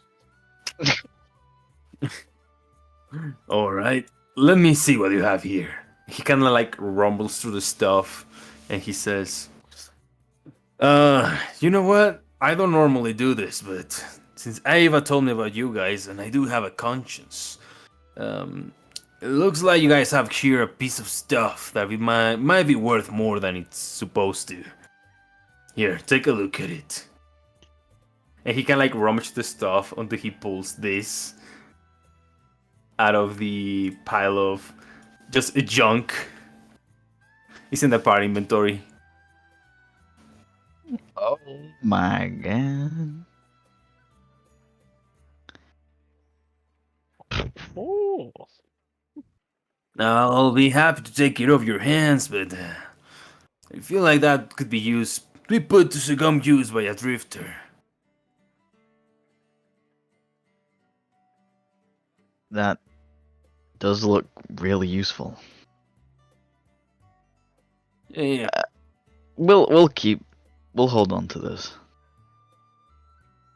Alright, well, let's call it Ava's little favor from just mentioning your name, guys.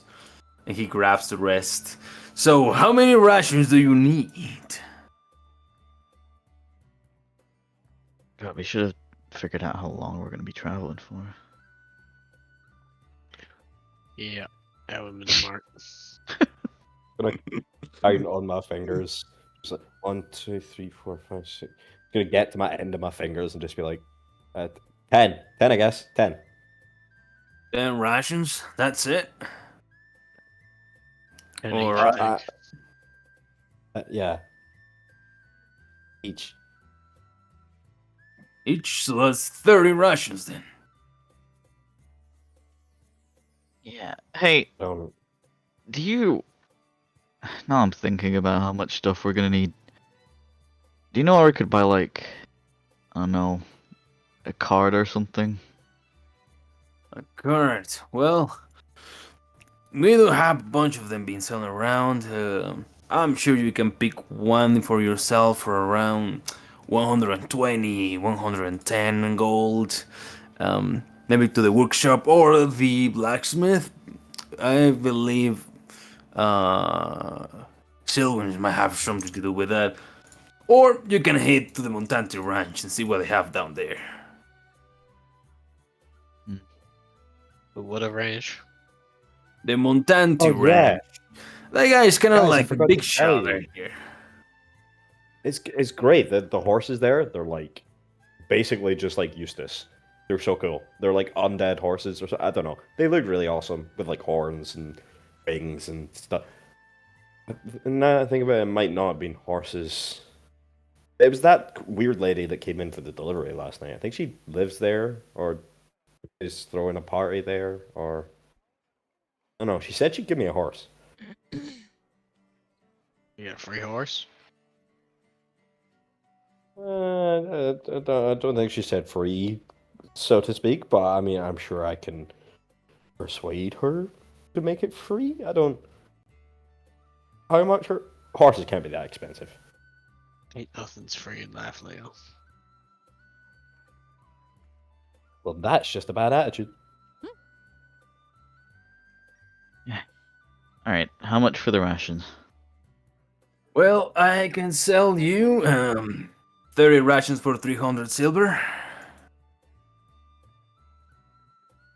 Hang on, just hold up a second. How much were you gonna pay us for all that junk that we just gave you? Removing the whatever that magical thing was, I can give you 700 silver for that.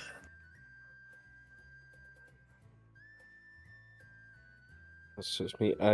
Guys, did you happen to notice if the girls needed any rations as well? Is it just us or? They'd Hard to also say. need rations, but. All right. I guess we buy some for them too.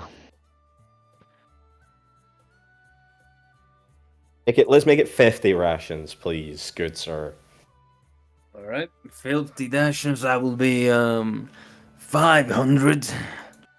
And for you, sir, I do have some poisonous skin stuff. I can sell it to you for 50 silver a pop. 50's fine. All right. How many do you want? I have like 4. How much was the rations? In total, the rations is 500 silver. Each skin of poisonous toad is 50 silver. Let me check my money stores. And I believe we just got 700 silver from selling the Yeah, so bandit we got- stuff. Let's. Roughly Yeah, about 200. I already put all the silver in everyone's. Yeah. Oh, okay. It's just Well, I converted some of it to gold so you could fit it in your coin pouch. So why don't remind me of the conversion? I typed it in the chats. 1 gold equal 50 silver. Oh, okay.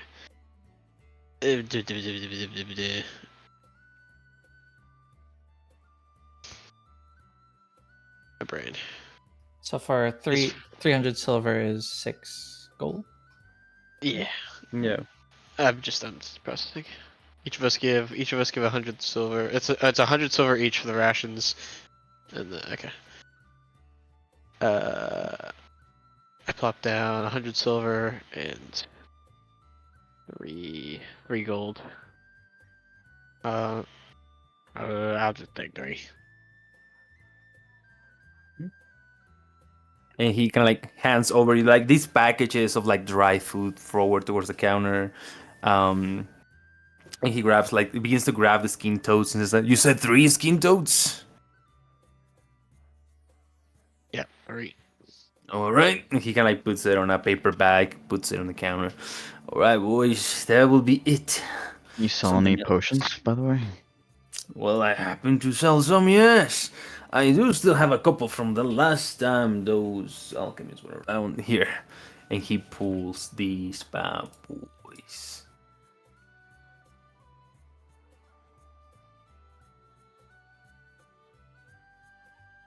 I'm gonna put some samples in the party inventory. Give me A few samples. A free sample. samples in the party inventory. Why do I feel healthier? Oh, that was because you sampled the health potion, sir. My god. Remember when you're paying to adjust your coins in your coin pouch? Yeah, I did that for my rations so far.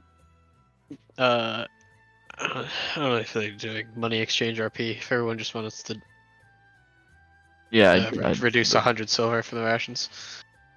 I did that.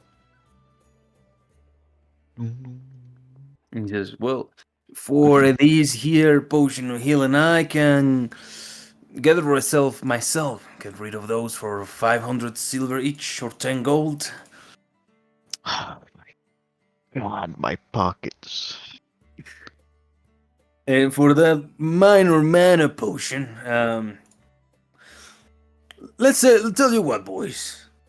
Since you're drifters and you help Ava and all that, I'll set it at the same price as a health potion. Normally they're a bit more expensive there, but they're just gonna sit here for a long time, so I have 2 mana potions, 4 healing potions. And it's 10 gold per healing potion. Yep. I hand him over 10 gold and grab a healing potion. I'm gonna add another one for you to grab from the party inventory. Yeah. Thank you, sir. Anybody else? I'm good, man. I just needed food. You've helped me so much today. Very much appreciated. Of course, man, no problem. If you guys find any more treasure that needs to be figured out, you can come back to my store. I have a group of experts that can analyze whatever you bring. Of course, if that's you're looking to sell.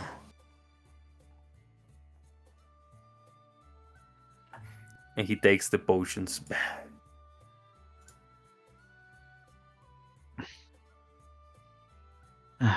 This will come in handy, I'm sure.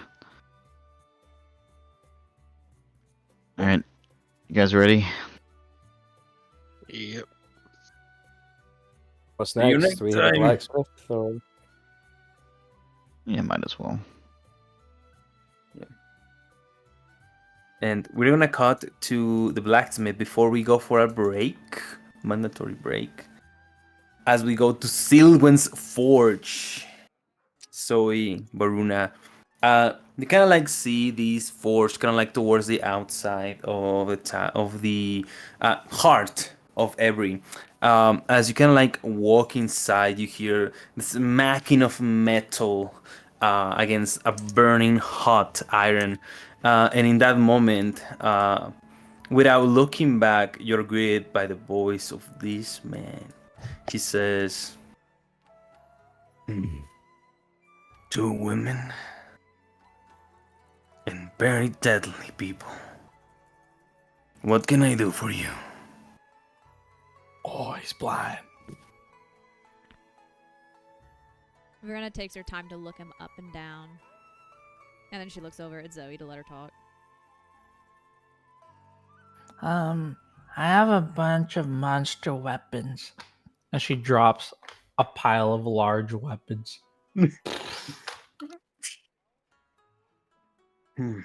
I see. He kind of like grabs a couple of them. Pretty low quality steel, but I can put it to good use. And he takes a pouch out and he begins to feel with his hands the money inside. Here, I'll take it off your hand from 10 gold. Works for me. What do you sell here? I don't really use weapons, but maybe I could use like armor or something. I do have a couple of pieces of ammo that could be of your interest, but everybody needs a weapon. It's just that some figure it faster than the others. Here, take a look at my projects. Varuna kind of snorts as though she doesn't take him seriously. Just the comment of everyone needs a weapon. Fair enough. And he puts some of these by boys.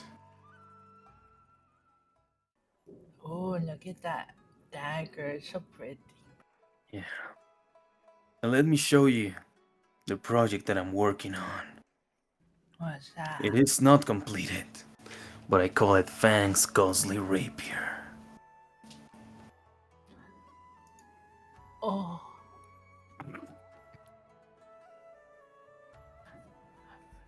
Fang's ghostly rapier? Who's Fang? I don't know yet. It was a commission. How much for that one? The rapier? Mm-hmm. I'm still working on it. I will feel bad if I was to sell it to you right now. But I'm more than happy to sell you the rest. How about these gloves? The gloves? I can part ways with them for 65 gold. For 65 gold? Yes. How about the dagger? The dagger. I can part ways for 45 gold.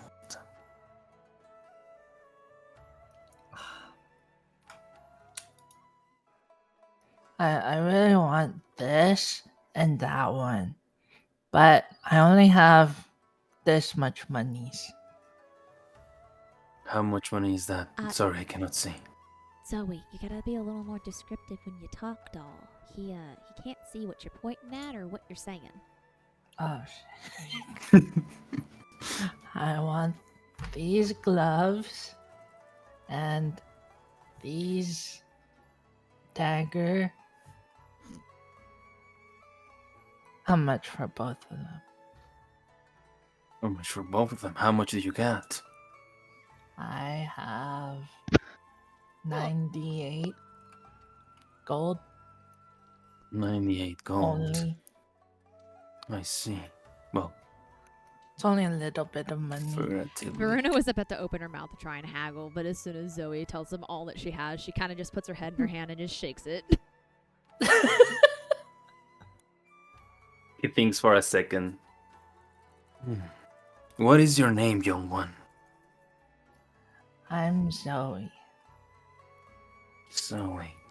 Oh wait, unless you're talking about her, that's Varuna. Varuna and Zoe. I don't think he would call me young one, Zoe. Well, how does he know? You said he can't see. Are you by chance wolf-like Tharian? How'd you know? Varuna looks concerned. Ava spoke about your group about 2 weeks back. He mentioned something about taking care of the Trascals. Yeah. If that's your group, you can take it for 80 gold, both. For both? Yes. Varuna's mouth falls open. Take it, Zoe. Take it, take it, take it, take it. Here you go. Hands him 80 golds. He pockets the gold and he says, of course, well, consider it a moment of gratitude from Ava more than me, but I'm sorry that my selection is so lackluster.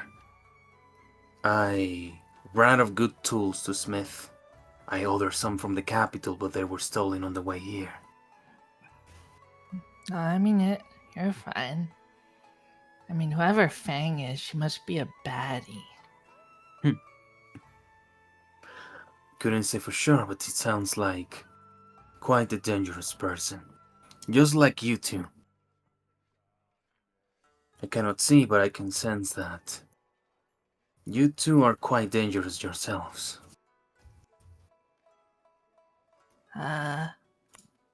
Thanks. I think that's a compliment. Vern, you have to say thanks. Thank you, I suppose. What's your name? My name is Sylwen. I am the blacksmith of this town. Oh, thank you, Sylwen. It is my pleasure. If one day you need something being made custom, make sure to visit my workshop. Now, if you'll excuse me, I need to get back to this blade. Wow. Feel this dagger, it's so warm.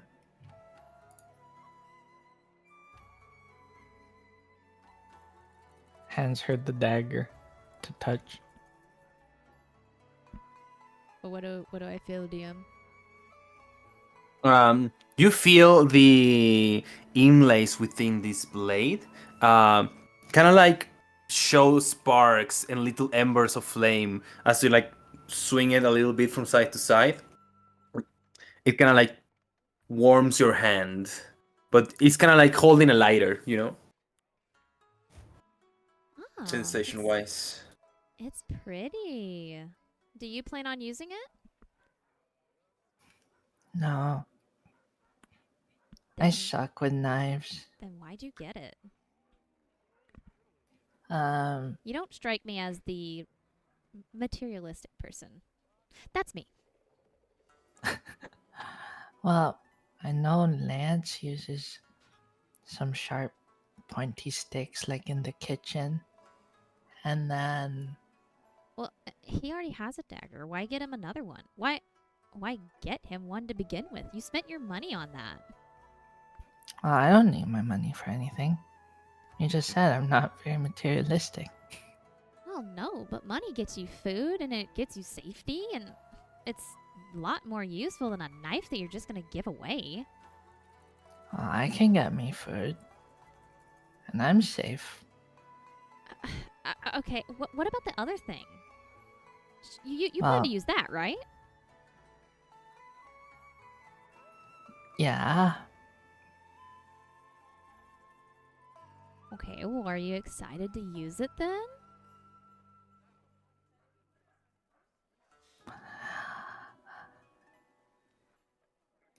Fuck you, Jojo. What? Yeah, I'm gonna use them.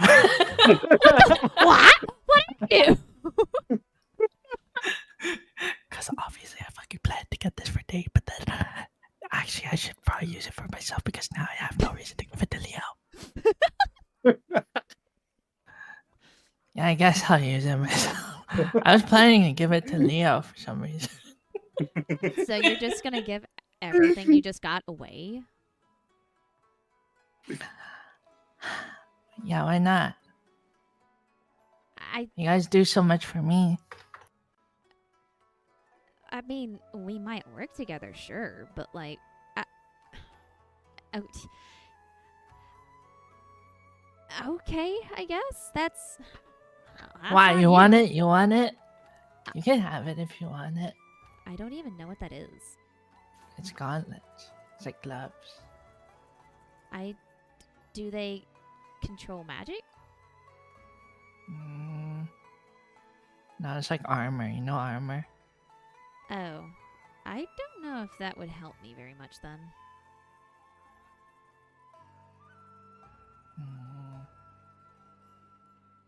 I guess It's I'll fine. use it for now. I'm sure they'll look great on you. She puts them on and wiggles her fingers towards Varuna. I think they look nice on you. Well, didn't you want to go outfitting or whatever? Oh, that's right. That's right. Let's go. I'm sure we're going to find something great. I've never done this before. As you kind of like walk outside towards the center again of Ebri, you two find, let's call it Janet's beauty salon, where for the very modest price of 200 silver each, you'll get advantage on persuasion checks against boys while in Ebri for Ooh. the rest of your stay. Will the chance come to use this? Probably not, but fuck it, we ball. Oh my god, Zoe, look. And she's kind of like gently shaking her because, you know, she's a little weak motherfucker. As you're shaking her, she's like looking at the gauntlets and dagger. What? She's gonna point to the offer and is like, this says that for just 200 silver, we can get a spa treatment. That's a ripoff. Oh, no, it's not. It's so worth it. It leaves you feeling great and refreshed, and it is wonderful, especially after we've been walking for so long and traveling and fighting nasty grubs and stuff. It's just what we need.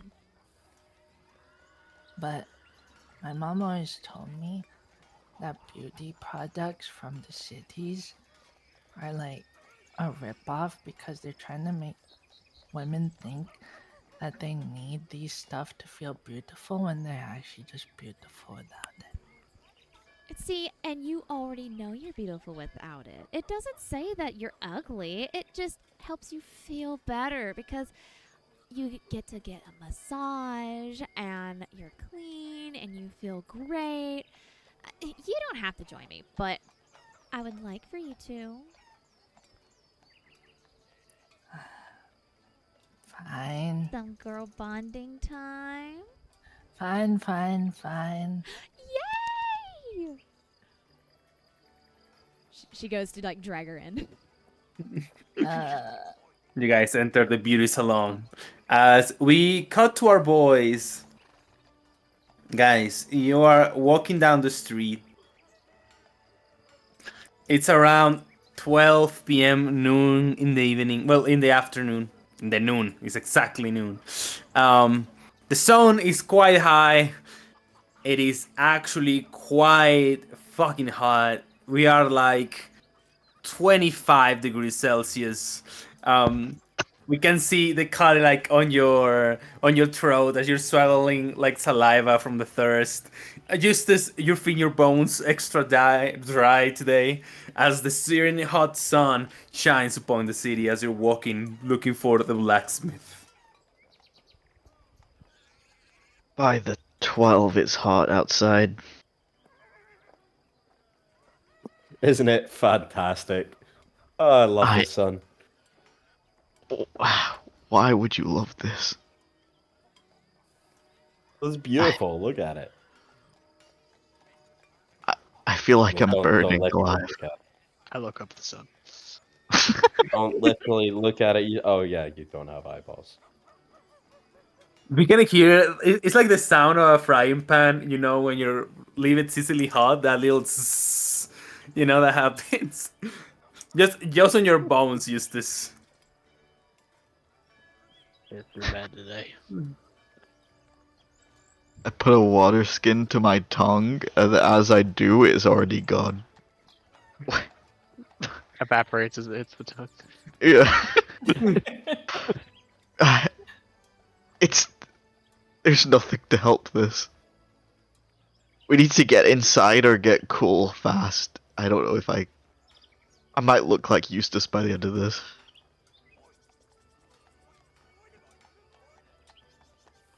Well, I mean, I don't really know what.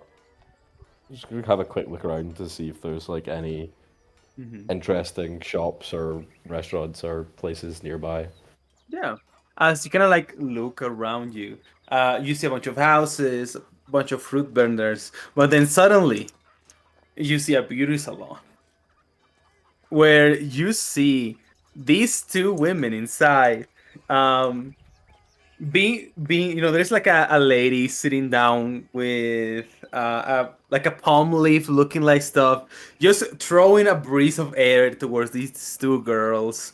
You see that Zoe is getting a foot massage as she's getting her nails done, and both of the parts of their hair like submerged in water.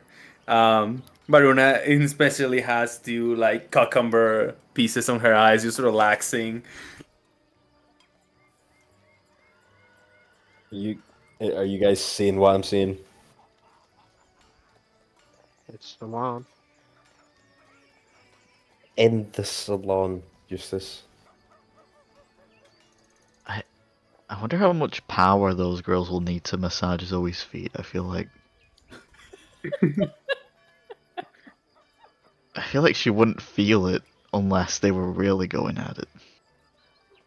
Fair point, actually. It'd be funny if they take out like a chisel, dude. Magical jackhammer. Get a rock polisher. God. No. You gonna make it to the blacksmith, or do we need to step in, Lance? Now we can go to the blacksmith. I want to look for another dagger, actually. I'm sure they have Another. daggers. Bro, you just got one. Yeah, but now the other one is kind of lame, you know? It's like one really cool dagger and then it's a normal dagger. Alright, let's quickly get inside. So you guys are going to the blacksmith or the saloon? Blacksmith. All right. And Lance, I need you to make me a stealth check, and I'm gonna let you know the lowest you can get it, the better. Oh, well, it's Jover for me. That's That's Jover for me. I got 29. Oh my Yes. god. Eustace, you kind of like enter, you see this like forge, kind of like looking around, and there is this kind of like silence kind of like happening inside. As Leo, you also enter. You don't notice anything in particular, but then Lance, you feel a crude piece of iron placed against your neck. Your own nature betrays you, thief. Excuse me? Get it off me. Shh. don't think I will recognize one of you members of the Brotherhood. You're far too sneaky for your own good, you know. What have you come to steal? I am not stealing anything. I've got a 6-shooter skeleton to keep me from pickpocketing. Skeleton. That is correct, sir. I try to make sure he doesn't do any crime while I'm watching, at least. He takes the knife off and says, I'm sorry for my violent welcoming. I thought you were members of the Farkill Brotherhood. I don't even know what that place is. Just a bunch of ex-mercenaries, good for nothing. Have been stealing from this town for months now. Well, you know, you're good at your job, but I'm gonna be real. I didn't like that, so discount? I guess an apology is in order. What are you looking for? Just like a dagger would be great. Dagger. You got any special ones? I used to have a special one, but a Therian girl just bought it off my hands. Always always one step ahead. These people. Wait a minute. Nah, she wouldn't buy it. Alright, Eustace, you wanna look? I don't really need anything. Do you have any? I don't know if you have them here. They're called bullets. They little round pieces of metal.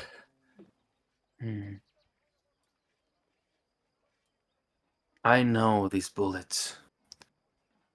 I could probably make some if you make me the right type of steel. Do you need the steel first? I'm afraid so.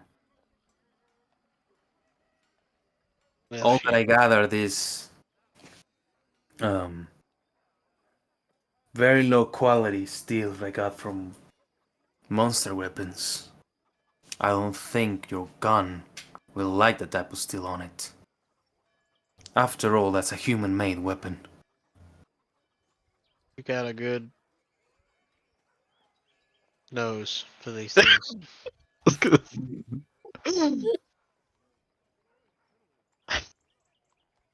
I am quite perceptive, yes. Yeah, you're right. I wouldn't want that garbage in here. She deserves better. You know where I If could you... find the steel? Well, in fact, yes. There is a town to the east from here, en route to the capital. They're known for their high-quality steels and irons. If you can send me some via runner, I'll send them back to you wherever you are. That works. What's the town? I'll mark your map. Another place that you can try, although quite more dangerous, will be the nearby Fallow zone. Well, They... there's a chance we might go there. Where's the steel in there? I wouldn't say, I've never been there myself, but from what I've heard from other drifters, it's quite a plentiful place with resources.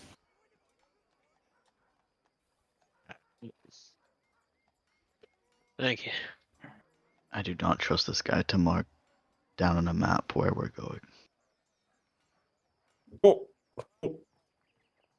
I mean, it will be more helpful if somebody can put my finger.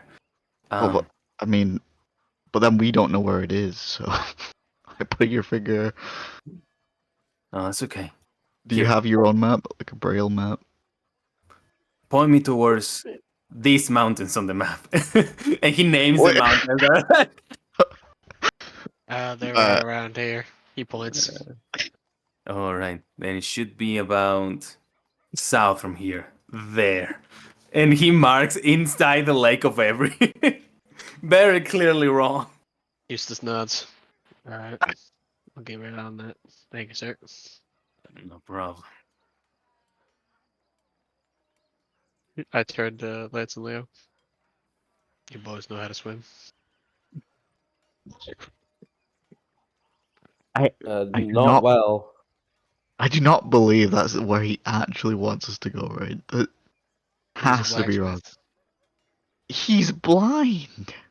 He knew you were a thief. I'm not even a part of that guild, and I'm not a thief. I wasn't gonna steal from him. You So didn't know that. yours- Yeah, he's right. I have to put a knife to my neck. Okay, fine. I'll swim. I know how to swim. Alright. You can get to steal. Better be stealing that water. Swear to God. Swear to the 12.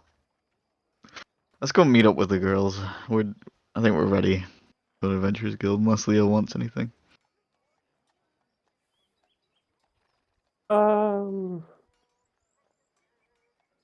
I don't think so. I think I'm all good, guys. I'm pretty happy.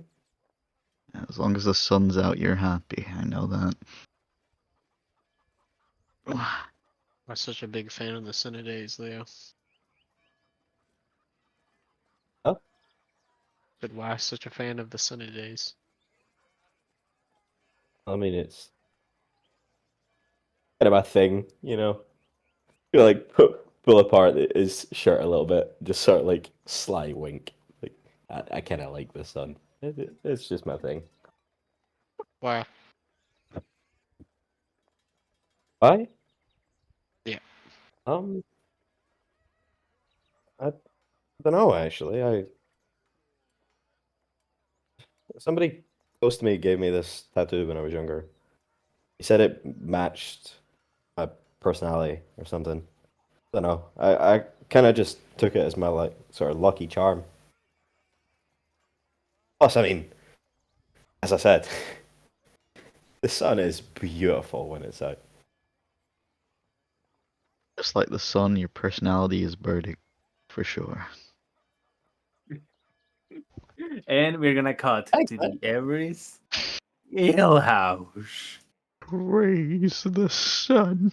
Son, where I'm gonna say you reunites with a very relaxed, and also quite more feminine looking Zoe and Varuna. You guys see Zoe's hair that's usually all spiky. It's just flat and straight now. Whoa. What the? Someone like reverse drag you through a bush? What the fuck happened? I don't know if I like it. It was so nice. Zoe and I got to spend some time at the salon and get a little pampered. They tried to file my nails, or cut them. They But it wound kept- up breaking. Yeah.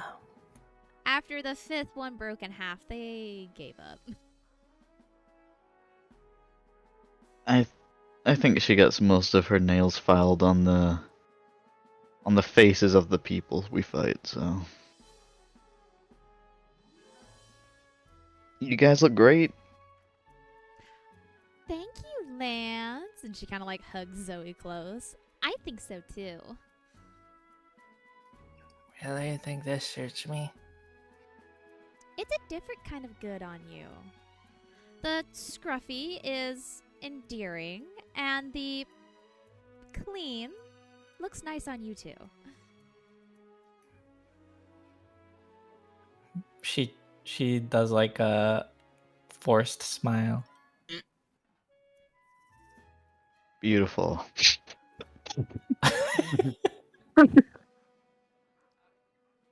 By the way, is your tail done, or is it still like it is? Ooh, important questions. Oh yeah, is it like all straight or is it like poofy like a dog that just got blow dried?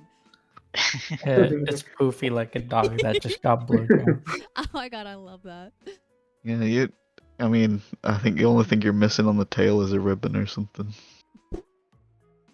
Why would I do that? I He's know, I've just seen it. teasing you. Ah, that's funny. Wow, so you're all fluffy Well, my And- tail is. and straight at the same time. I am pretty straight, huh? I bet it's soft. Liars. Hello, everyone. Hey, how you guys doing? Oh, Cohen, hey. Hello. I hope we didn't Ah. keep you guys waiting too long. Yeah. Sorry, you go ahead. No, you go ahead. I was just gonna say that we have grown accustomed to pass the time along. It was a long journey. But the place is more lively, and you see like people walking around, and you see kind of like the front desk. Ava is attending like one commoner as he's kind of like putting down some information. Eva says like, "Well, thank you. We'll post it and have some run and sending messages to the nearby towns. Thank you." And the customer kind of like leaves. This Cohen remarks, "Well, it looks like you guys brought some sort of life to this place again. Now that runners can come back to this Guildhouse." Just doing our I job. guess. Sorry again. Oh, you're good. Well, and what about you boys? Before you guys say anything,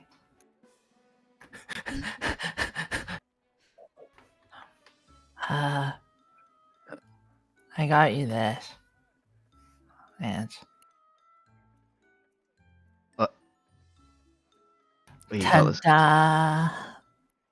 Wait, you actually got this for me? You see Varuna kind of roll her eyes in the background. Kind of dead. Yeah, this dagger. Because I know you like knives, and then it reminded me of when I was cutting some thunderboar with Eustace. So I thought you'd like it. I don't know if it's good for cutting thunderboar, but it's hot already. So maybe when you cut thunderboar, it's gonna become cooked.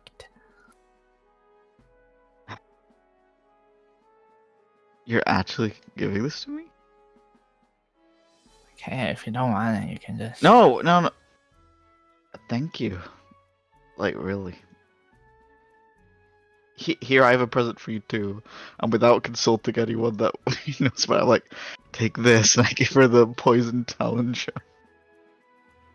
Wow. In the background, Varuna just has a dumbfounded look on her face. I got this for you. Hey, you got me something? Oh, that reminds me. I'm gonna hand out the rations to both of them. Mm-hmm. Oh, thank you, Leo. How thoughtful. Oh, DM, That- quick question because I forgot to ask earlier. Sorry, Zoe, one sec. As an alchemist, do I need to like buy vials and an alchemist set and shit in order to actually do the stuff? Because right now I only have leaves, I think. A thing that you might need is alchemy supplies. As long as you have alchemy supplies, you can craft whatever. Ah, okay. That's a tool. That's the name of the tool. All right. The alchemy supplies. Yeah. And, I got nothing.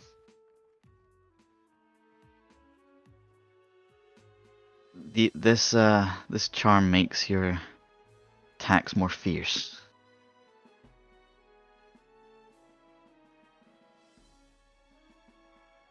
Wow.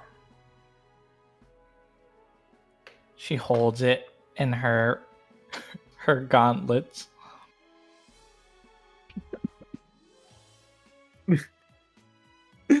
As you put- Amazing. as you put the gauntlet, so you see that kind of like armor begins to sprawl away from them, and you have like beautiful, amazing gauntlets. And you just wrap the talisman around it. Thanks, Lance. I tried to look for something for you guys, but I didn't find anything that I think you guys would like. Sorry, Eustace and Leo. It's alright. I don't really care. I got everything I could ever need with all you guys right here. Oh, that's so sweet. Alright, I'm really happy when the sun's out. That's nice. That's nice. I guess it's probably time we speak with Ava.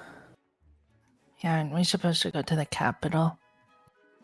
Yeah, supposedly that's the next step, but it looks like there were some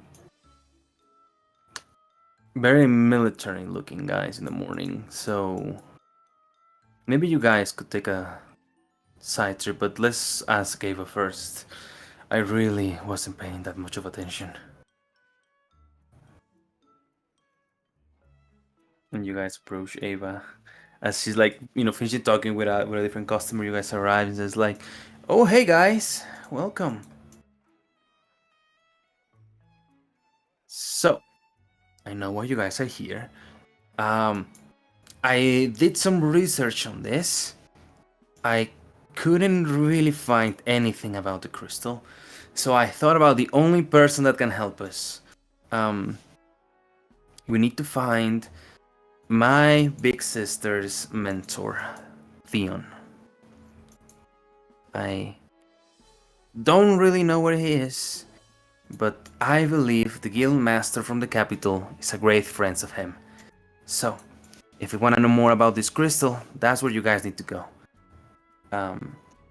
I'm gonna make a simple delivery quest for you guys for the Guildhouse of the capital, so you get something out of the trip. How does that sound? That's so generous. Thank you. Of course. And Smart. also another thing, now that you guys help us with those Trasghouls, people are starting to post some more quests now. I just have a pretty big deal cut out from the guys from the Night Spear Sentinels. And they were looking for a very specific type of drifter. And that made me think about you, Lance. Maybe you're able to help them. No. Why? What kind of expertise do they need? Well, why don't you go and check it for yourself on the quest board? But I'm really excited with this and the king's money, and I'm finally able to buy food that isn't drifters' rations. But I think that mission is quite important. Guys, hold over. This is a bit of a guild secret. Are you guys ready? Okay. Yep. Turns out, His Majesty, the King of Avaland, he wants to make a raid on the nearby Fallow zone, and has requested the town of Ebri to be the principal gathering point before heading towards the Kalos Abyss. Well, that sounds exciting. Mm-hmm.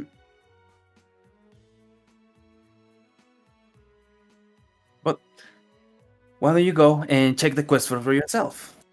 Now, you probably know a lot about the questing board since you've been drifting for quite a while, but you'll notice at the top of every quest there is a signet made with wax, the color representing the faction it belongs to.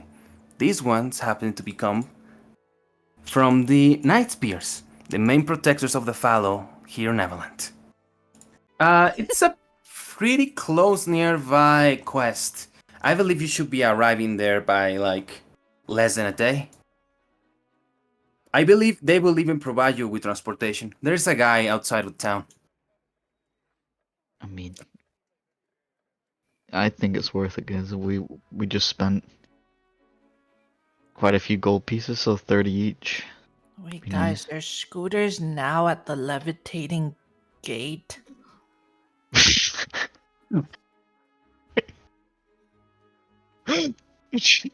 I opened up the sheet again to make sure I didn't misread it. I It's like, oh, did I miss the scooter part of this quest?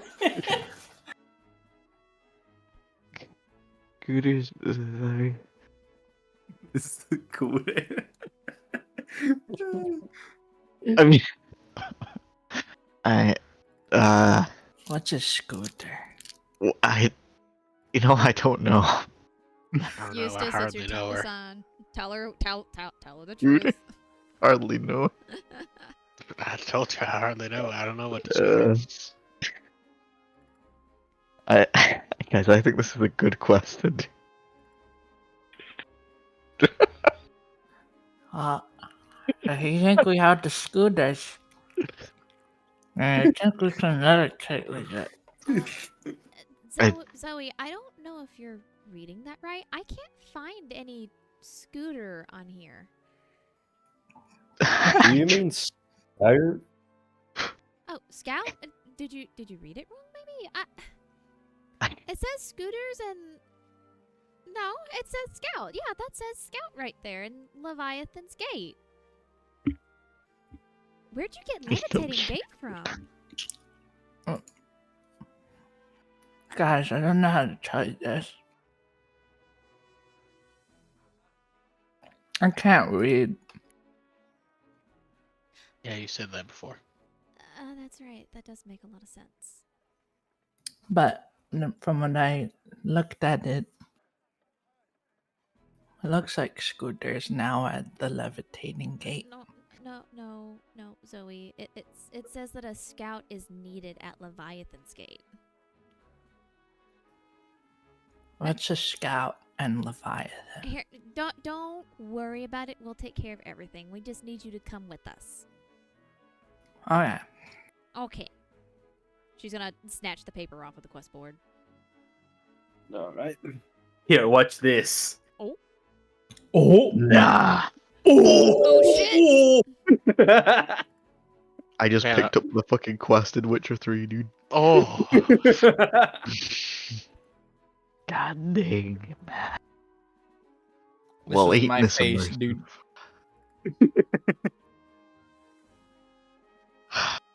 This isn't even D&D, boy. This is just a video game, boy. all our fucking sprites move. We got fucking quest boards. We got tooltips. so above board, Uh-huh. we are going to the capital soon-ish, and she's going to give us a runner quest to the capital Mhm. when we go to the capital. But she said before you go to the capital, there's this quest that's tailor-made for you folks, aka tailor-made for Lance, and you guys should really do it. Mhm. Correct? That's what it is. Yeah. Mhm. Okay. Yeah. So you're supposed to eat the rations like on the road. I'm sorry, they're so good. We're Alright. gonna have enough. I'll write this on your quest logs, and yeah, have you guys set off. I'll keep tight of this crystal and give it to you whenever you're ready to depart. As far as the runner that's gonna take this crystal, me. But I just finished it, Jaha. Isla, you know the guild rules. Fine, I'll take it back. I just came from there. And Wait, if she Mhm. runs it, we can drift it. that is true. That is true. If she runs it, you drift it, Zoe. And I was thinking, since you pretty much already did this, why don't you drift her back with the rest of these guys going? I mean, sure. It's just, I just want to travel. That's all. Well, In that case, I guess these two will be waiting while you guys go on your little quest for the Fallow Zone. Do be careful, okay? It could be quite dangerous, and I believe they just want you to scout it out and don't fight anything. I'm sure that'll go exactly as planned. Foreshadowing is a literary device. All right. In that case, good luck, Drifters. Remember, strike like lightning and stay together. I wonder if we'll get an achievement for doing the stealth mission without alerting any enemies. Us?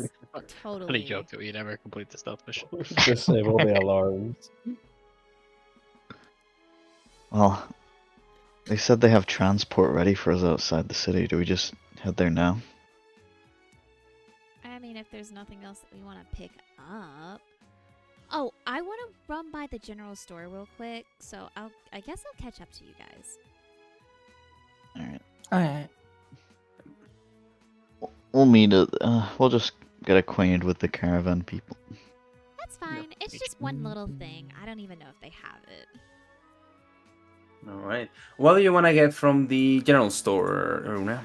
Can I pretty please have an alchemist set? Yes, you Thank can you. have an alchemist.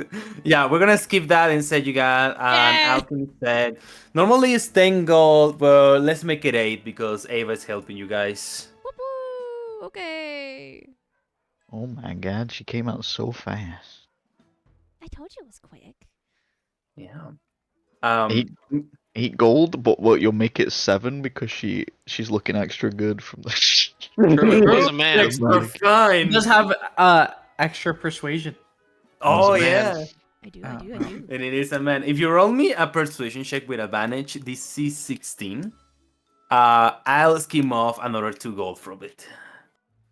She loves threes today. Ah! But remember, you have advantage because Oh, sure, okay, sure. okay, Yeah. okay. We've all. It's a Come man. on. Come on. I rolled low literally every fucking time. And let's And not I've say rolled Hey. the that most now. in this whole session. oh, you got it. Oh, you got it. You got it. Yeah, you can get your alchemy supplies for only 6. Go. That's crazy. All right, let me do math real quick. 7, 8, 9, Yep. 10. That makes 60. Okay. Alrighty.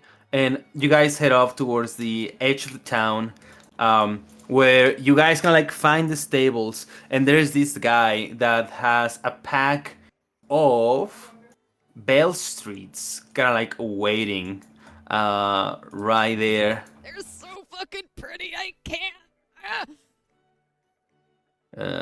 How can I help you guys? Oh, guys, these are the cool horses I was talking about. Ah, they're pretty cool. Bruna's gonna sniff the air and go, Right? they don't smell dead. Smells like horse shit. I don't think they're dead. It does smell like Bell Street shit around here. What can I do for you? Verna, I think you've got it. Yeah.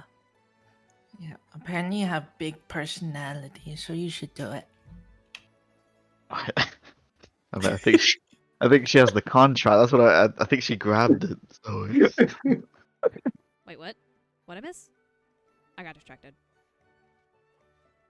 Lance is asking you for the contract for the Nike Spear Sentinel. And I said you had Ah, big personality, so you should do it. Like, so Lance, do you want it, or you want me to hand it to him? you're doing it because you've got a big personality. Is always told. She kind of shimmies her shoulders back and forth. Okay. She hands the quest to the Sentinel.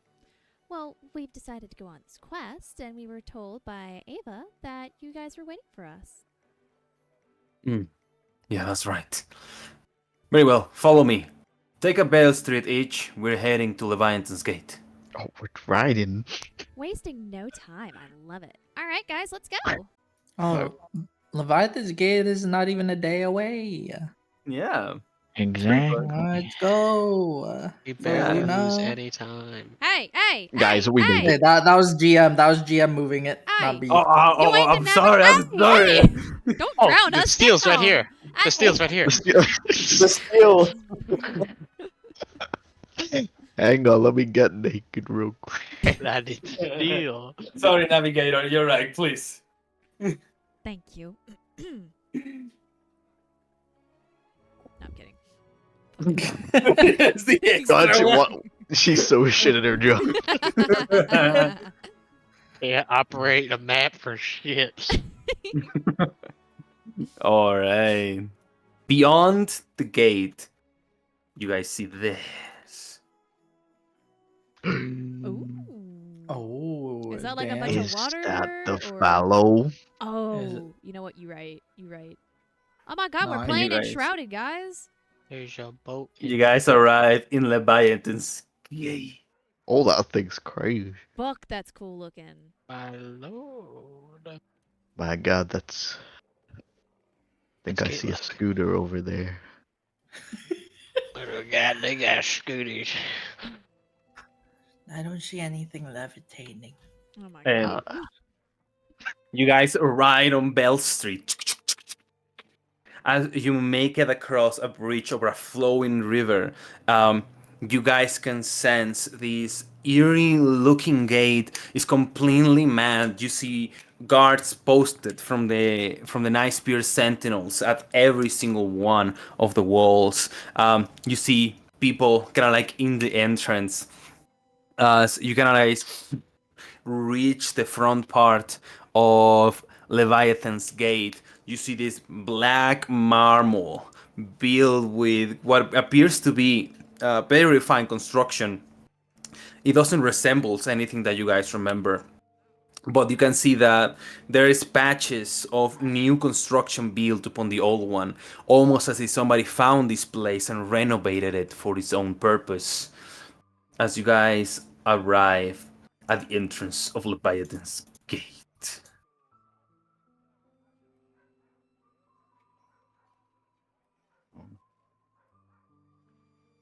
This place is kind of impressive, actually. Wait here a minute. I'll make sure you guys get across.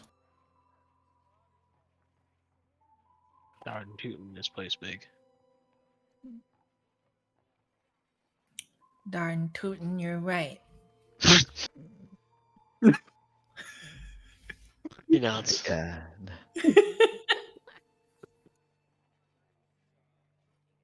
He's As you rubbing wait off a couple of minutes, you guys start to hear a voice coming from the entrance. It has this kind of like laziness to it, and it has this kind of like aspirations, but sort of kind of like a lot of security on it. As you hear this female voice walking and says like, "Your shoelaces are wrong. Your weekend pass is revoked. You're buried 5 minutes off center. Your weekend pass is revoked, Captain." As she's berating every single guard on the way here. Hot So- mama. These are my scouts. Yes, Commander. These ones are recommended by the Everest Guildmaster. Very well. All of you, come with me. Damn it, Diego. Why do you gotta make the hot ones the one with sticks up their asses?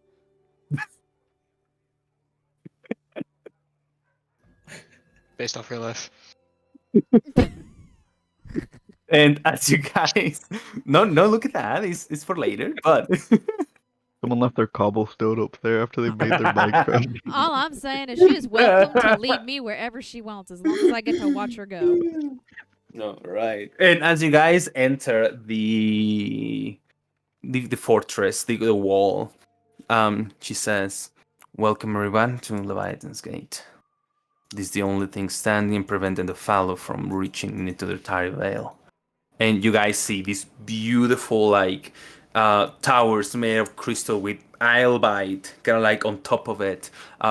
You guys see that there is some wizards from the Night Spear Sentinels who are like analyzing the crystals and kind of like writing reports on them. They can like salute Sibylla as she continues. She says, "I'm Commander Sibylla from the Night Spear Sentinels. I'm glad you made it here. I didn't catch your names."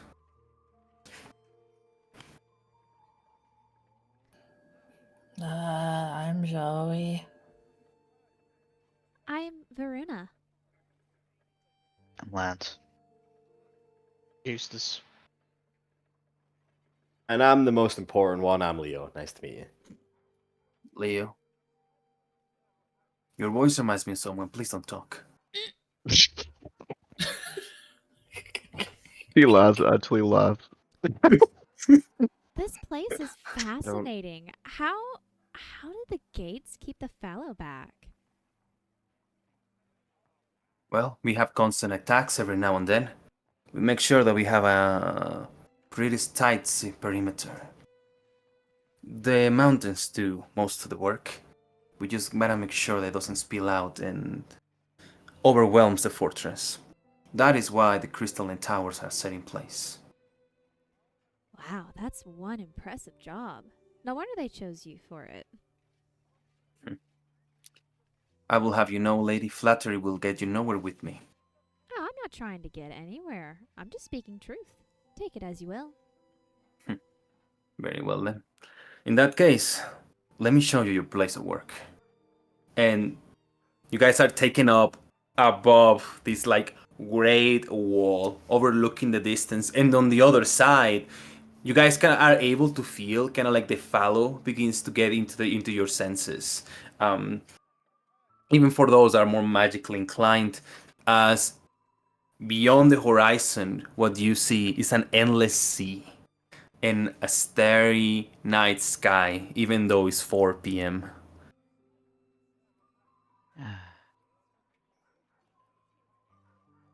Varuna Well. kind of shudders. I can't forget that feeling. Impressive, isn't it? Otherworldly, for sure. That's all fallow places. But your task is very simple. I need to find a proper place to manage an outpost out there. I'll need you guys to find a suitable location. Try to not pick up any fights in there. I wouldn't recommend it. This region is selected only to be drifted by Class A adventurers. Sounds simple enough. Done it once, I can do it again. Wait, Class A. I mean, yeah. Class A. Very well. Lance, shut Yes, up. what sort of conditions you want for your outpost? I have a confession. Zoe, hush. Eustace is talking right now. Oh, okay, I'll wait for you, Eustace. She starts like whispering to Zoe, telling her to shut the fuck up and leave it alone. Like they're just whisper yelling at each other back and forth. He says, I need an elevated place. Firm ground with a considerable albite deposit. We'll need that albite if we want to establish the position and not rely on supply wagons. Alright. Anything else? I guess with this fallow I cannot be that optimistic. That's all that I need. Could you manage that? Pretty easily. I can manage that. Very well. He looks at you, Lens. Yeah. Ava mentioned something about a roguish looking guy. You've done this before. Yes, but I don't know why everyone assumes that I'm like a rogue type by my outfit. I guess that's the only way she can describe it. It doesn't matter how you dress. As long as you get the job done, do whatever you like. We'll get it done. Very well. Captain, get them to the other side. And please, shave that awful beard. Oh. One last thing, ladies. And looks at you, Baru and Soy. Yes. While you're in here, please keep your hands to yourselves. My boys haven't been with a woman in months, and I don't want any trouble happening under my command. Those that know Is it- Varuna will notice that she looks a tiny bit disappointed. Zoe's like picking her nose. Hmm. Okay. I Very think well. I have my hands full. You don't have to worry about that. And she kind of like goes to usher Zoe somewhere else. Zoe is truly heartbroken. All right. Make haste.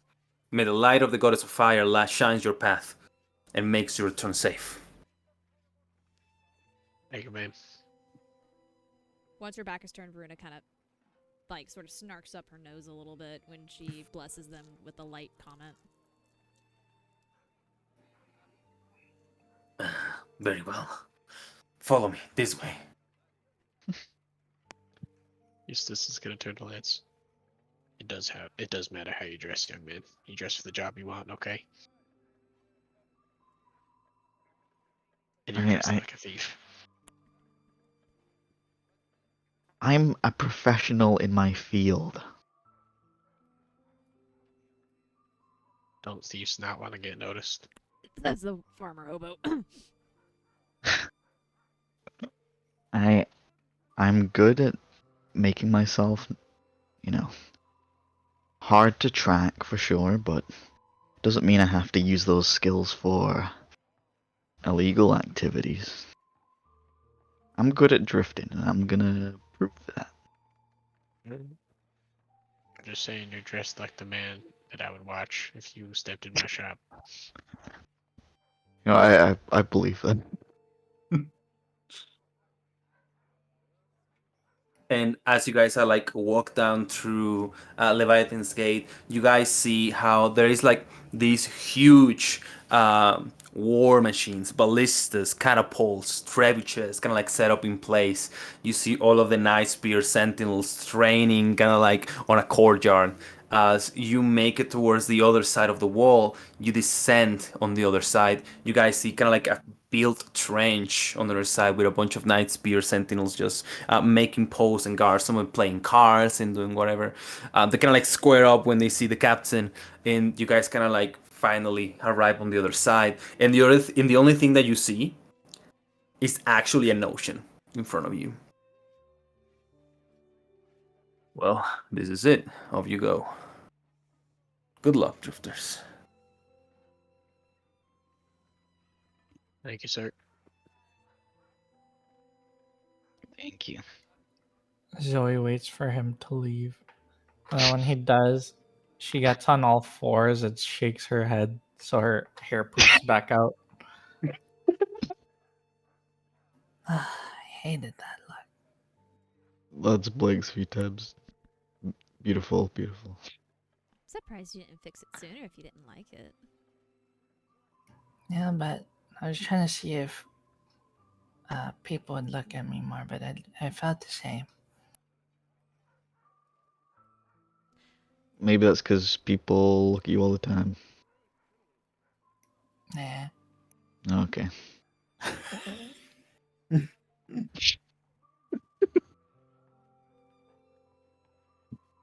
So Alright. do you even need me for this mission? Seems like a sneaky mission. Well, But- I think it's nice to have people on standby just in case, I'm ambushed. Better not to just die. Varuna's brows kind of pinch together in worry when Zoe says that. Well, we're a team. There's no sense that any of us should leave or be left behind. We should stay together. Okay.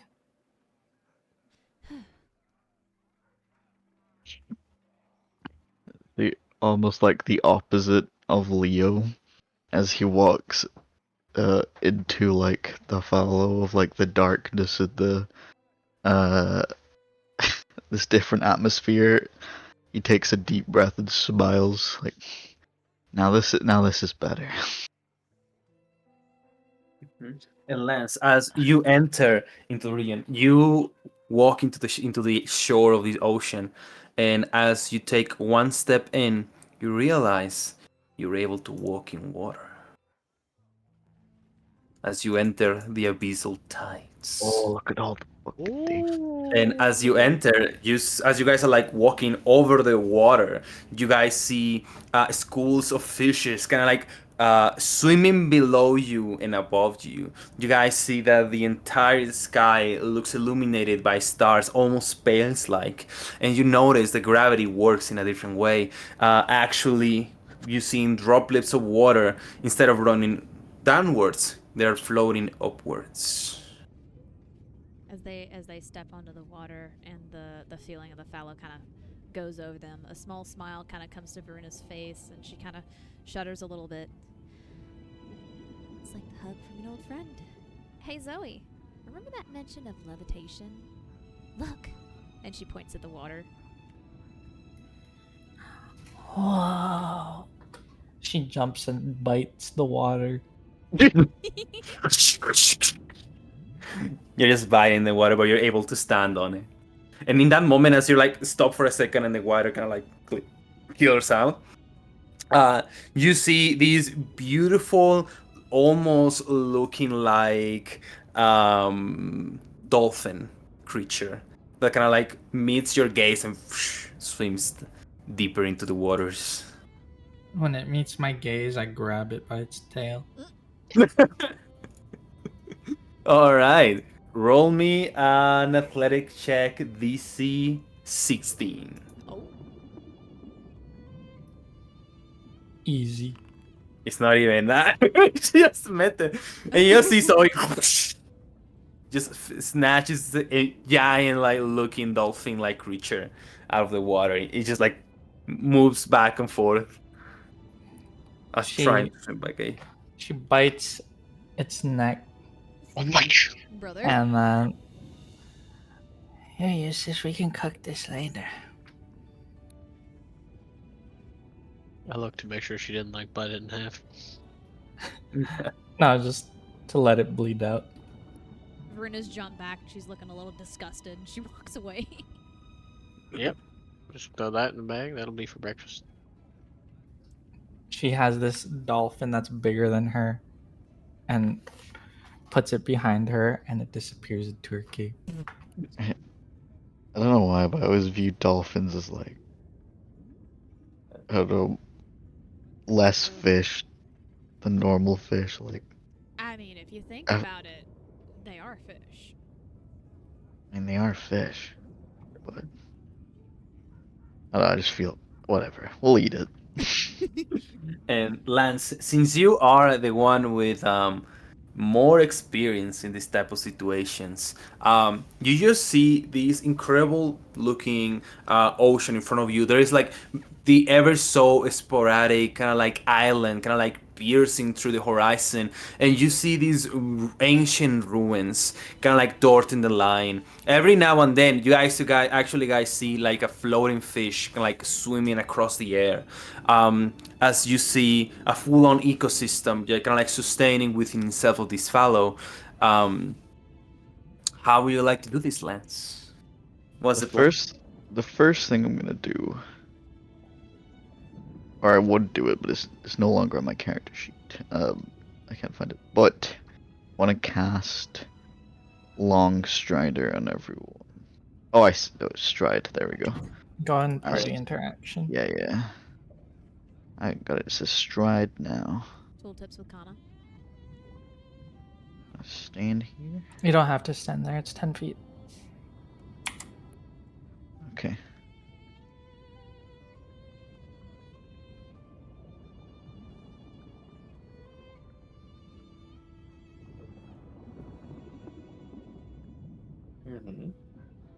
Or do I? Oh, okay. Let's see. I didn't know if it was a AoE thing. Let's see. Do this again real quick. Sorry, ladies and gentlemen.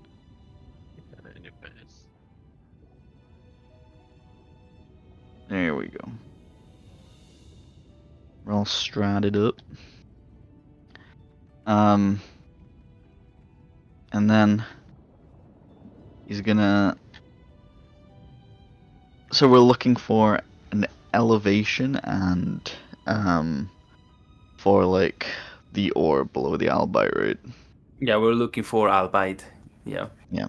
So I guess the first thing is gonna try and see if we can find Albite, or where it seems like there's a pattern of like where Albite kind of resides.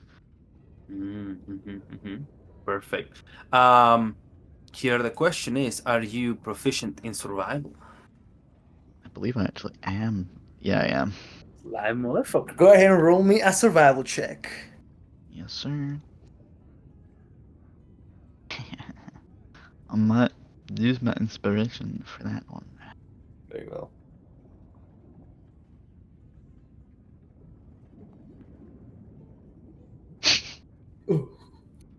I might use my inspiration for that.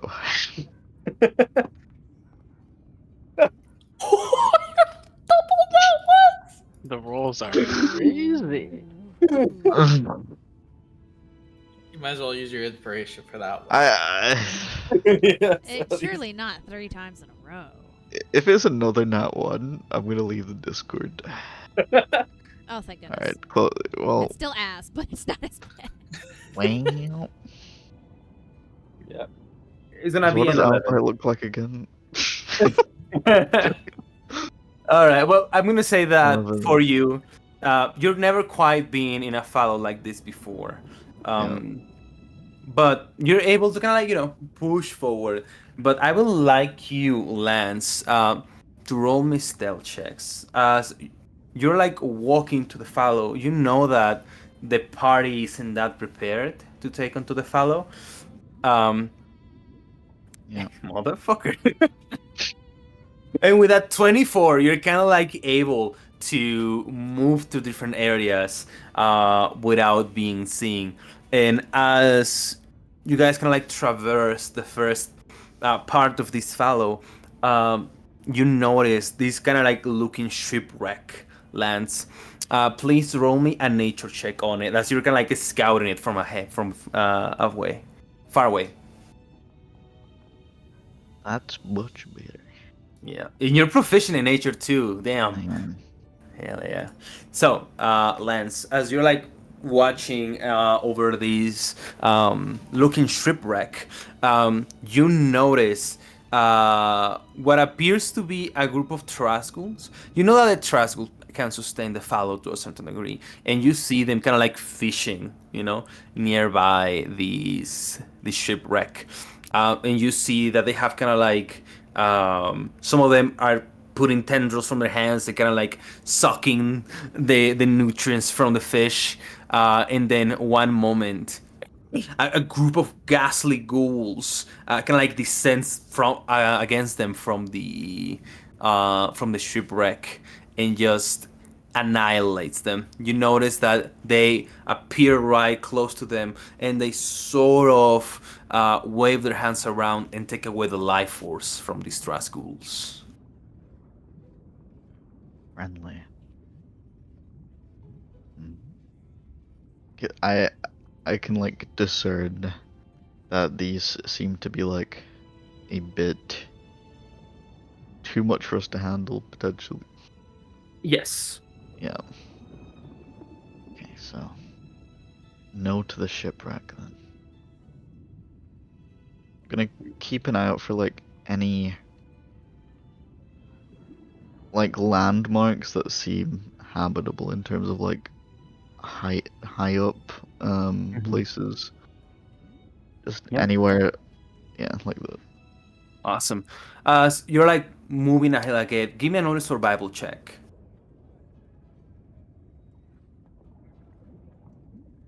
Very nice. Far beyond the horizon, you look a shape that looks like the moon. And then from far away, you're able to distinguish these strange looking like feints of magic and like flowing towards it. And as you guide the party closer and closer to it, you notice this tower with a beacon on top. You see this kind of like spinning looking crystal duad that is floating energy into a vortex and just channeling towards the moon. And you see these guys kind of like stationed and kind of like patrolling around the area. And you see these guys kind of like patrolling around Lance. Oh fuck. You It see looks this terrifying.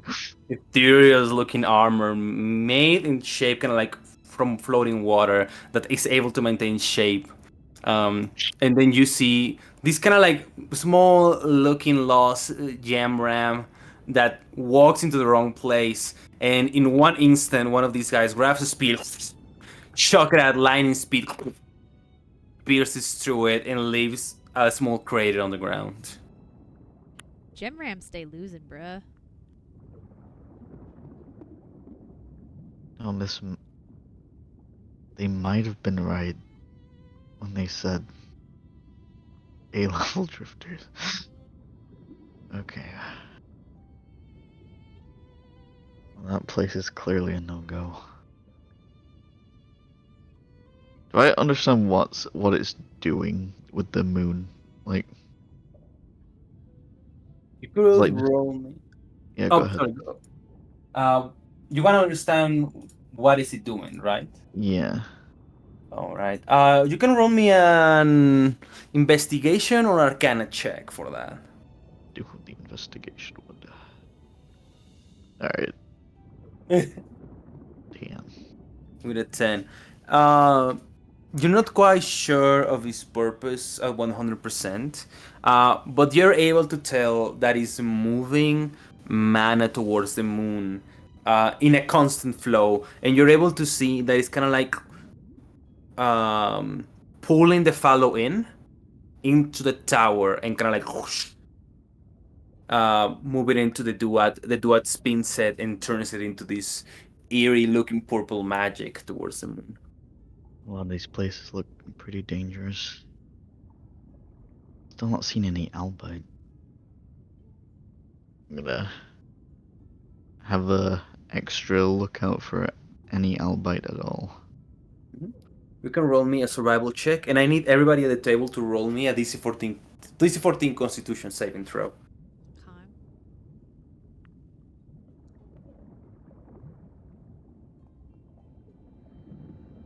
Okay. Ooh. I suck at these. Well, Oh, thank God. let's put those. Well, shit. All right. Eustace and Varuna, you two start to feel dizzy from the You- No, Fallow. Eustace, Eustace and Eustace Spud. and Spud. It's just me. Oh, you inspo. It is just you. Then Varuna, you start to feel a bit dizzy from the Fallow, and you notice that as your concentration on your own mind breaks, your footing over the water begins to break, and when you take the next step, instead of touching a flat surface, it kind of like plunges a little bit into the water. I rolled a 14, by the way, DM, on my survival. All right, awesome. As you're looking for albite, you start to notice kind of like the vegetation around. You notice these beautiful blue-looking flowers with tiny-looking berries on them, and as you inspect them, you notice that these are berry stars. And as you take a bite out of one, you notice they're extremely, extremely fermented. It reminds you of the starberry bourbon that you drank back at home in Ebri. Oh, that. Actually, I never drank it. Fun Never fact. drank it. No. Well, like it will remember the level of alcohol, like the, Yeah, the I funky could. smell. Yeah, the smell, the aroma. Yeah. I think I found that's starberry that bourbon's made of.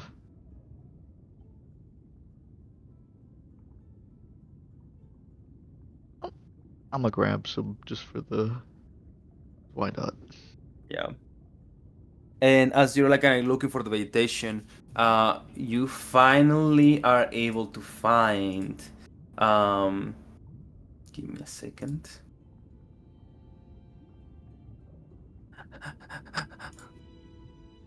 Run, bull, run. Yeah. A carline flower. You know, these carline flowers are beautiful flowers that kind of like resemble the sun, and you know that these are the ones that mark where huge deposits of albite could be nearby. And as you peer at a distance, you feel and you see a bunch more. And I need you to roll me a stealth check for the next part.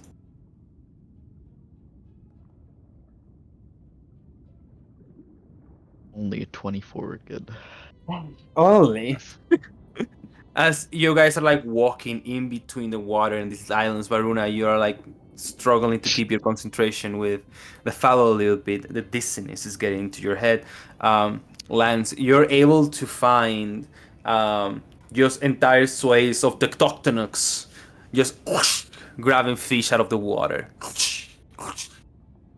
And then, oh, sorry, go ahead. Varuna, are you okay? Yeah, I'm fine, Zoe. You look like you're dizzy. You're losing concentration. I'm just having a little trouble with my footing. That's all. It's fine. I can help you. When you offer her help, she seems to get a little bit flustered.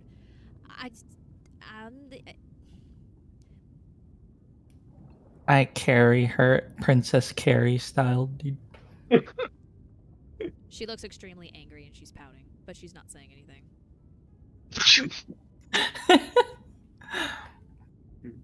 When you feel better, I'll let you down. Lance, can you please describe to us how are you like with your stealth, kind of like guiding the group towards through these field of the tectonics that are like fishing for their own food? It's like slowly, like creeping like pretty low to the water to like avoid any too many ripples and stuff as we're going along, and also keeping like away from like more of the eye-catching things, like any fish going by is just like keeping to the side, so it's like if anything cool is going on, they're not going to be looking at these. And yes, sorry, side tangent. Are we? Does this look like they are kind of like in the way, like we can't like sneak around them, or it's like they're protecting something that I'm looking at right now? You can give me an investigation check to check whether if they're protecting anything, maybe. Yeah, I'll do that. God damn it. You're not quite sure, but you're able to guide everyone around it and kind of like, not provoke any aggro on of any of the tectonics.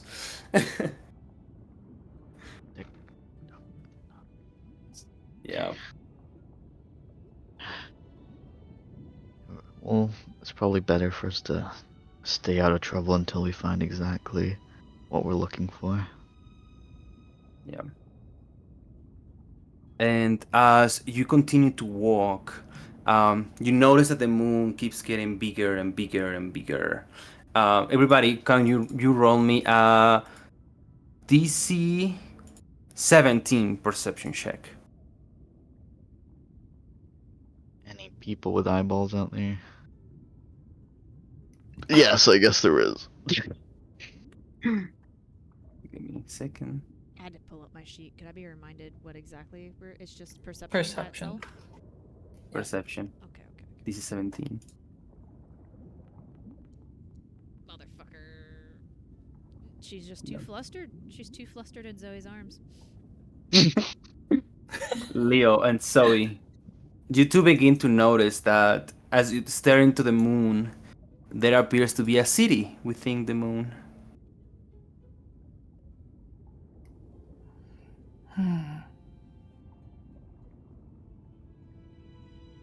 You see that? Varuna, look, there's a city on the moon. Sorry, I couldn't hear you. I see it, so we think you.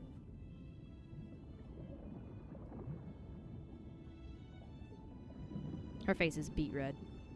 I think it's really pretty. I think it's pretty too. Round shapes remind me of you for some reason. She a genuine look of confusion just flashes across her face.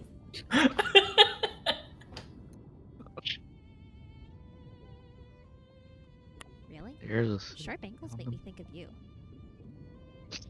Thanks. I like sharp. Uh-huh.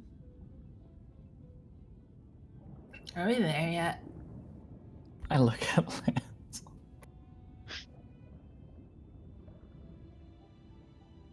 I mean, I think we're heading there. Are we going to the city in the moon? Wait, what city in the... What the... How did I miss that? Well, you're looking around here. I was looking up there. No, thanks for giving me a John. Is it a full moon? DM. Yeah, now that you're looking at it, Zoe, it looks like the moon is going through phases. Like you look at it and it looks full, and then moments later it looks quarters and 8 quarters of the moon, and it just yeah. But what is And it right now? Right now it looks full, and there's like a city on it. Oh no, guys. I can't hold my instincts. Oh! God damn it, so keep it down. I move us to the side to avoid the gaze of the Canucks. Zoe starts howling. As you start howling, and as you can like push away, you finally reach kind of like this interesting looking plateau, and what you're able to see, it is a piece of land that seems to have a lot of carline flower, and from a distance you're able to see the glimmering light of albite inside of some ancient derelict ruins. Place. Oh, that's pretty. Look Like at the you, way. Jojo. Teehee. Minus one. Minus one.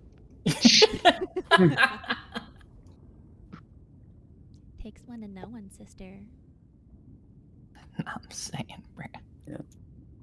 And Varuna, as we get closer, you feel like your mind clears a little bit as you see the light. You find yourself able to touch the water and walk on it again. Okay, Zoe, you can let me down now. I think I'm fine. Oh, okay. She puts you down with one hand. She breathes a sigh of relief and she busies herself with like tidying her clothing and her hair. Hair smells nice. Oh, thank you. Welcome. Looks like her confidence is completely returned. Are we there yet? Yeah, this looks like the place. I think we just That gotta looks like a go. good plan. And she looks up. Up there, I guess? Yeah, we just need to make sure there's nothing dangerous inside. Then we can report back.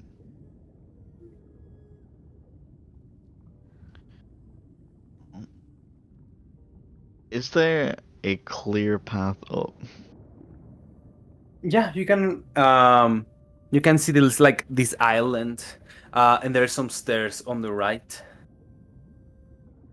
Yeah, Yes, kind of like lead towards the inside, and yeah. yeah. I guess I'm asking because I saw this. Is like, is there like a way to get up to the stairs, or is it like a? There is no easy way. It's more of a climb, Okay, just okay. for that little bit. Oh, climb. Okay, so okay, we can climb up there. Alright. Looks like we're gonna have to get our hands dirty. Sorry, Varuna. Her nose is wrinkled. She's kind of a ugh look on her face. Are we sure Uh, there's nothing up there? No, like creatures like what we've been seeing. Well, that's what we're gonna go and check. It's fine. We've got a Zoe. I'm sure we'll live. If only she could throw herself up there. I throw myself up there. Just Hulk jumps. So He makes a crater in the ceiling. you guys kind of like ascend towards the top part of this plateau, where you see a huge vein of albite that has formed from the underground and form a crystal chunk in the surface, kind of like a mid-slide towards the outside. You see these walls made of like ancient marble that are like sustaining themselves. Some of the pieces floating in space with zero gravity. And as you guys are kind of like exploring, you can like reach the central area of these ruins, and you guys found what it looks to be an abandoned camp.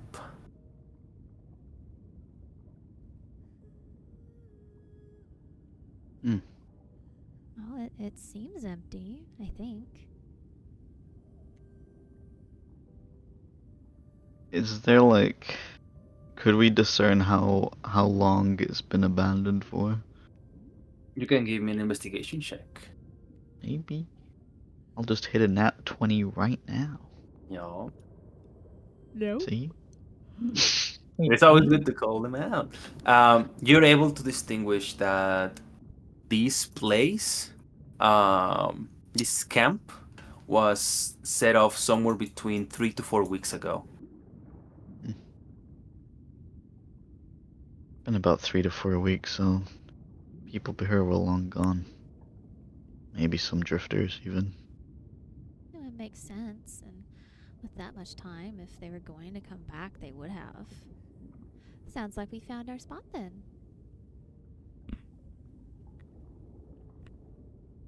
You see any albite?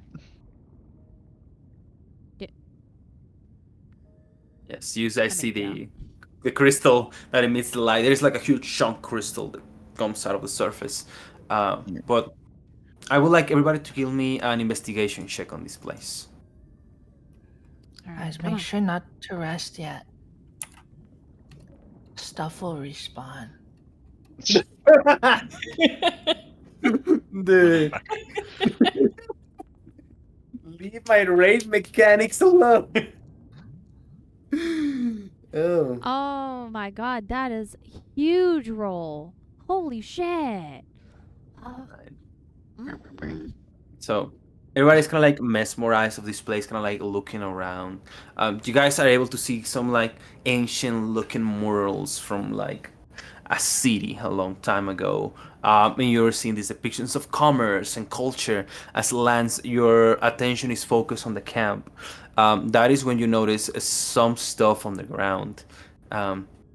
As you walk to like an abandoned bed, you kind of like push it to the side and you'll see an abandoned left bullet.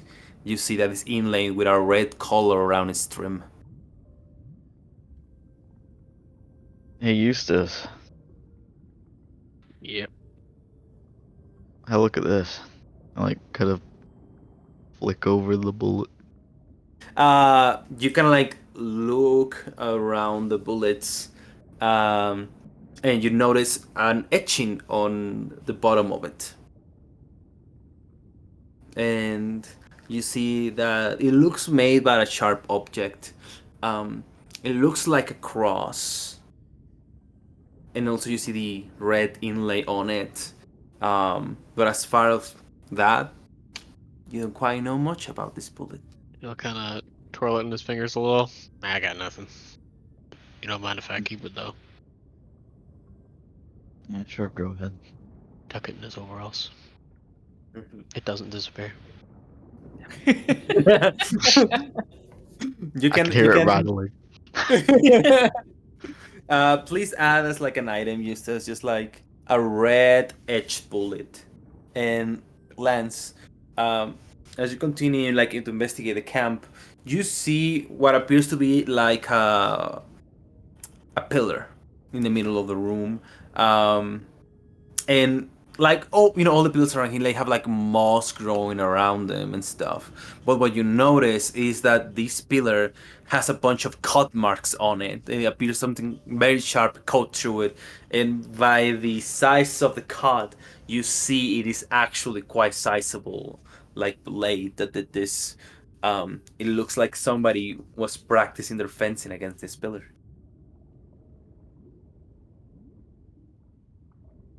Looks like some pretty big weaponry is being thrown around here. Like rubs his finger across it, and then. Well, they're gone now. Well, I guess we should gather anything that's worth use to us and then report back, right? I look around. Is there anything useful to me? So you kind of like move around the group. You find yourself kind of like one of the ends of this little looking like temple, and looking across from it, you see the moon, and kind of like a mist clears out, and then your eyes cannot believe what they're seeing. You kind of like stay there dumbfounded. The rest of the party catches up to you, and this is what you guys see in the distance, far across an endless sea. What the? And you see that the moon is not a moon, but it looks like a magical shield that encases the city in its place. And you see magic flowing from two towers towards the shield. You guys see what I'm seeing? It's Ah, breathtaking. kind of hard to miss. Shall we go? Or shall we return? I don't know. That looks like a high level area. Cough, cough. Can we reach the city? Like, is there a way for us to like get there? Yeah, I just walk across the water. You can see that you're able to walk across the water. Like you see other creatures, like walking across. But now that you're like looking at it, just give me a perception check. I got specialized. I am all for Oh, well. exploration and everything, but we were only supposed to find this spot. I don't want to push our luck here. I mean, we're not really pushing anything. If we go there, we might be. Well, I mean, they probably want to know about that place too. We can tell them it's there, I guess, but I don't like the feeling. You take some steps forward towards the edge of the, like little mesa where the temple is standing, and you kind of like kneel to enhance your vision down towards the base of where the city is located. And then what you see, it is the same looking ghosts that you see on the shipwrecks. And then you see them kind of like moving towards the city, and you see these guys again. God, not these guys. Yeah, figured. But what you see is that they appear to be having a full-on campal battle against those ghastly-looking ghosts. As they approach these creatures, just slash them and cross, defeat them to pieces. You see that some of these same warriors are getting like destroyed. Like every now and then, one of them gets killed. And then you notice one in particular that is just surrounded by all of these looking like apparitions of what appear to be somewhat looking old sailors. And you see this hulking mass of armor with a helmet that looks like the shape of a bull. It has almost like a Greek minotaur theme to it. And you notice that he's using a very unwieldy giant axe, and just sweeping across all of these apparitions and creatures, just destroy them without any compassion. The same giant axe just smash into pieces through the water and sending ripples across the ocean. Yeah, this place ain't for us. It's like a Zoe level threat. It's up there. I can't believe we agreed on something. Over there. He'll get down on his knees. Then point towards the water. Oh. Doesn't look that strong. Let's find out later. Remember, we were advised that this was a Class A, like legitimate A drifter area. I would much rather not have to heal all of you at the same time. Like, I'm good, don't get me wrong. Like, you need me, but I do have my limits. Is it just that one over there? Is it just one? No, you big- see. For the big That- one, I think. Yeah, it's one a big one. He's surrounded by these ghost-looking apparitions, and he's just like battling him out, cutting him into pieces. And behind him, there is like a battle between these soldiers and these ghosts. What if we help the ghosts? And we can beat that big one. I think that might be something that would be smarter to do later if they're still at it. The ghosts seem to be getting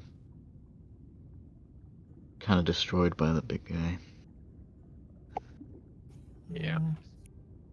I feel like that's more their business. We're not in it. Like, Maybe we could go back and ask about this place, see if they have any information on the soldiers. I think that's a wonderful suggestion, Lance. That is the smartest thing that's been said so far. Let's go back. You see Zoe's tail wagging, looking at the thing. Maybe I can scout out something reasonable for us to take down on the way back, Zoe, for you. I mean, we don't have to, but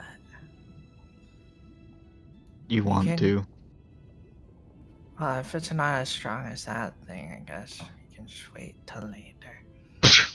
Jesus. I want a worthy opponent.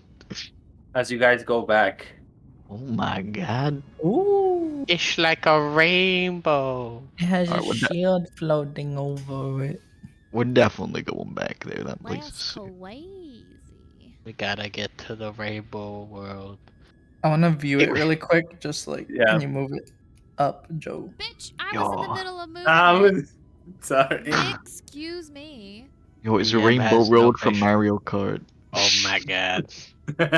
Oh, it looks so pretty. See, Whoever look, made this map Jojo, did a wonderful we're only job. one step away now, dude. We might as well break Just- the shield. Oh. She just sends it back. Fuck no. All the way to Ebri. Well, I mean, if we're here, we might as well get the steal. God fucking damn it! Stop it! Stop touching my shit! I believe I do this. Alright, DM, you cooked with the map right there. Thank you. I'll let you see it in all of its beauty. There's one bird map right there. So Fucking pretty. god. I'm gonna scoot real quick just that way I can see the rest of this over here that we discovered. And- Okay, cool. Yeah. And there's the shipwreck we saw earlier. Yep. My god. There's some of the ruins. Immersion. Shipwreck my immersion. My god, it's like everything that was described is right there. I guess we might as well go to the Montanti Ranch. Yeah, it's also way to Leviathan. Like, What do you mean? We're gonna ask the captain, and she's gonna say those guys are weak, and we're gonna go, oh hell yeah, we're gonna go back and kick their asses. They look strong because they were fighting the weakest ghosts ever made, actually. Imagine like a fruit fly with weapon strength and rock. But as you guys make it back to the Abyssal tides towards Leviathan's gate, I'll let you guys have 5 minutes of RP before we head back. While they're walking, Veruna's reading in her book again. Her brows are furrowed in concentration. Y'all do whatever you want. Yeah. So, Leo, does the moon do anything for you? It's got some touchy memories attached to it. I don't really say it doesn't give me the same vibe that the sun does. You don't have to get into it. I love the moon. You were howling for it. At this distance, so it kind of looks like the moon. You feel the instinct to howl. Might not even get a choice. I think someone that might attack us like without even our permission. So I look around as she howls. Probably do that. You see one Tectoctonox that kind of like whoosh, emerges from the water and kind of like begins to walk in your guys' As it direction. crawls towards me. You don't want to do that. That's all I'm gonna say to it. Better And you crawl see, back. and you see the Tectoctonox walking, and then you see a bigger creature, sharks from the water, and you just see this giant look. It's almost like a water snake. It's so fast. It's just splash of water, and the only thing that you see, it is almost the size of a building in width of a snake that engulfs it and sends it back into the water. Ain't nature beautiful? It is. I want to wrestle that thing. I'm terrified. They call that noodling. Nude one? Nope. Try again. Noodling? Almost. One more time. Noodling? Yep. Wow. I want to fight a noodling. Close enough. You have to fight most things. Alright, let's get out of here for Leo's sake. Because it's actually weird not to see him with a smile on his face.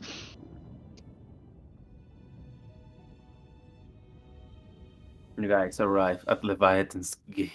As you walk back towards the trenches where the Night Spear sentinels are located, you see Commandant Sibilla and his adjutant like waiting for you guys in the shore. So, how did it go?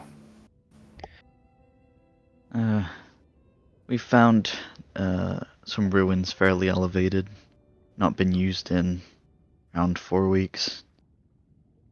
Decent amount of albite nearby. The only issue is there's kind of a big city nearby. Weird water knights guard it. Doesn't look like there'll be much of an issue for you unless you trudge forward, but it's the main report. It will have to do. Captain, make plans for an incursion. Let's make sure we secure the place and a nice way to get there safely. Send for some engineers and make sure we have a clear albite road set up. Yes, Commandant. If you're gonna get a clear road, it's probably only have to deal with a Tectonox or a few. Oh, and the noodling. Noodling. What's a noodling? It's like a giant underwater snake thing. Captain, Yes, Commander. Make a report for a new manticore type species. Name Noodling. Yes, Commander. And for centuries, there were stories. From this day forth, I Small dub thee.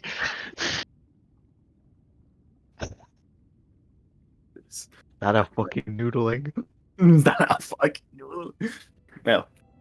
Well done, Drifters. Here's your payment. Everybody, make sure you have 30. And she puts these bad boys. I'm gonna put 5, but you can change the quantity later. You're supposed to have 5 in your inventory sheet. You see this beautiful looking albite that instead of shining like a bright, rays hue like the sun, it shines in all colors of the rainbow. But she kind of like takes this like wooden box and opens it for you guys for you to take. And she says, well, here's your reward. Make sure you put it to good use in the capital. There's guys that are willing to trade you some good quality gear for these kind of stones. Thank you, Keep that in ma'am. mind. Well, that's everything. The area is pretty much deserted, right? Pretty much, yeah. Very well. All right. Well, thank you, Drifters. That will be all. So about this noodling guy, you wouldn't happen to have like a drawing of it or some sort of picture that we can use for the history books? In Here. this time. Let me use my doodling. And as you pull your doodle ring to write a picture of the new manticore species known as the doodling, that it is. We're gonna finish this episode of Echoes of the Drifter.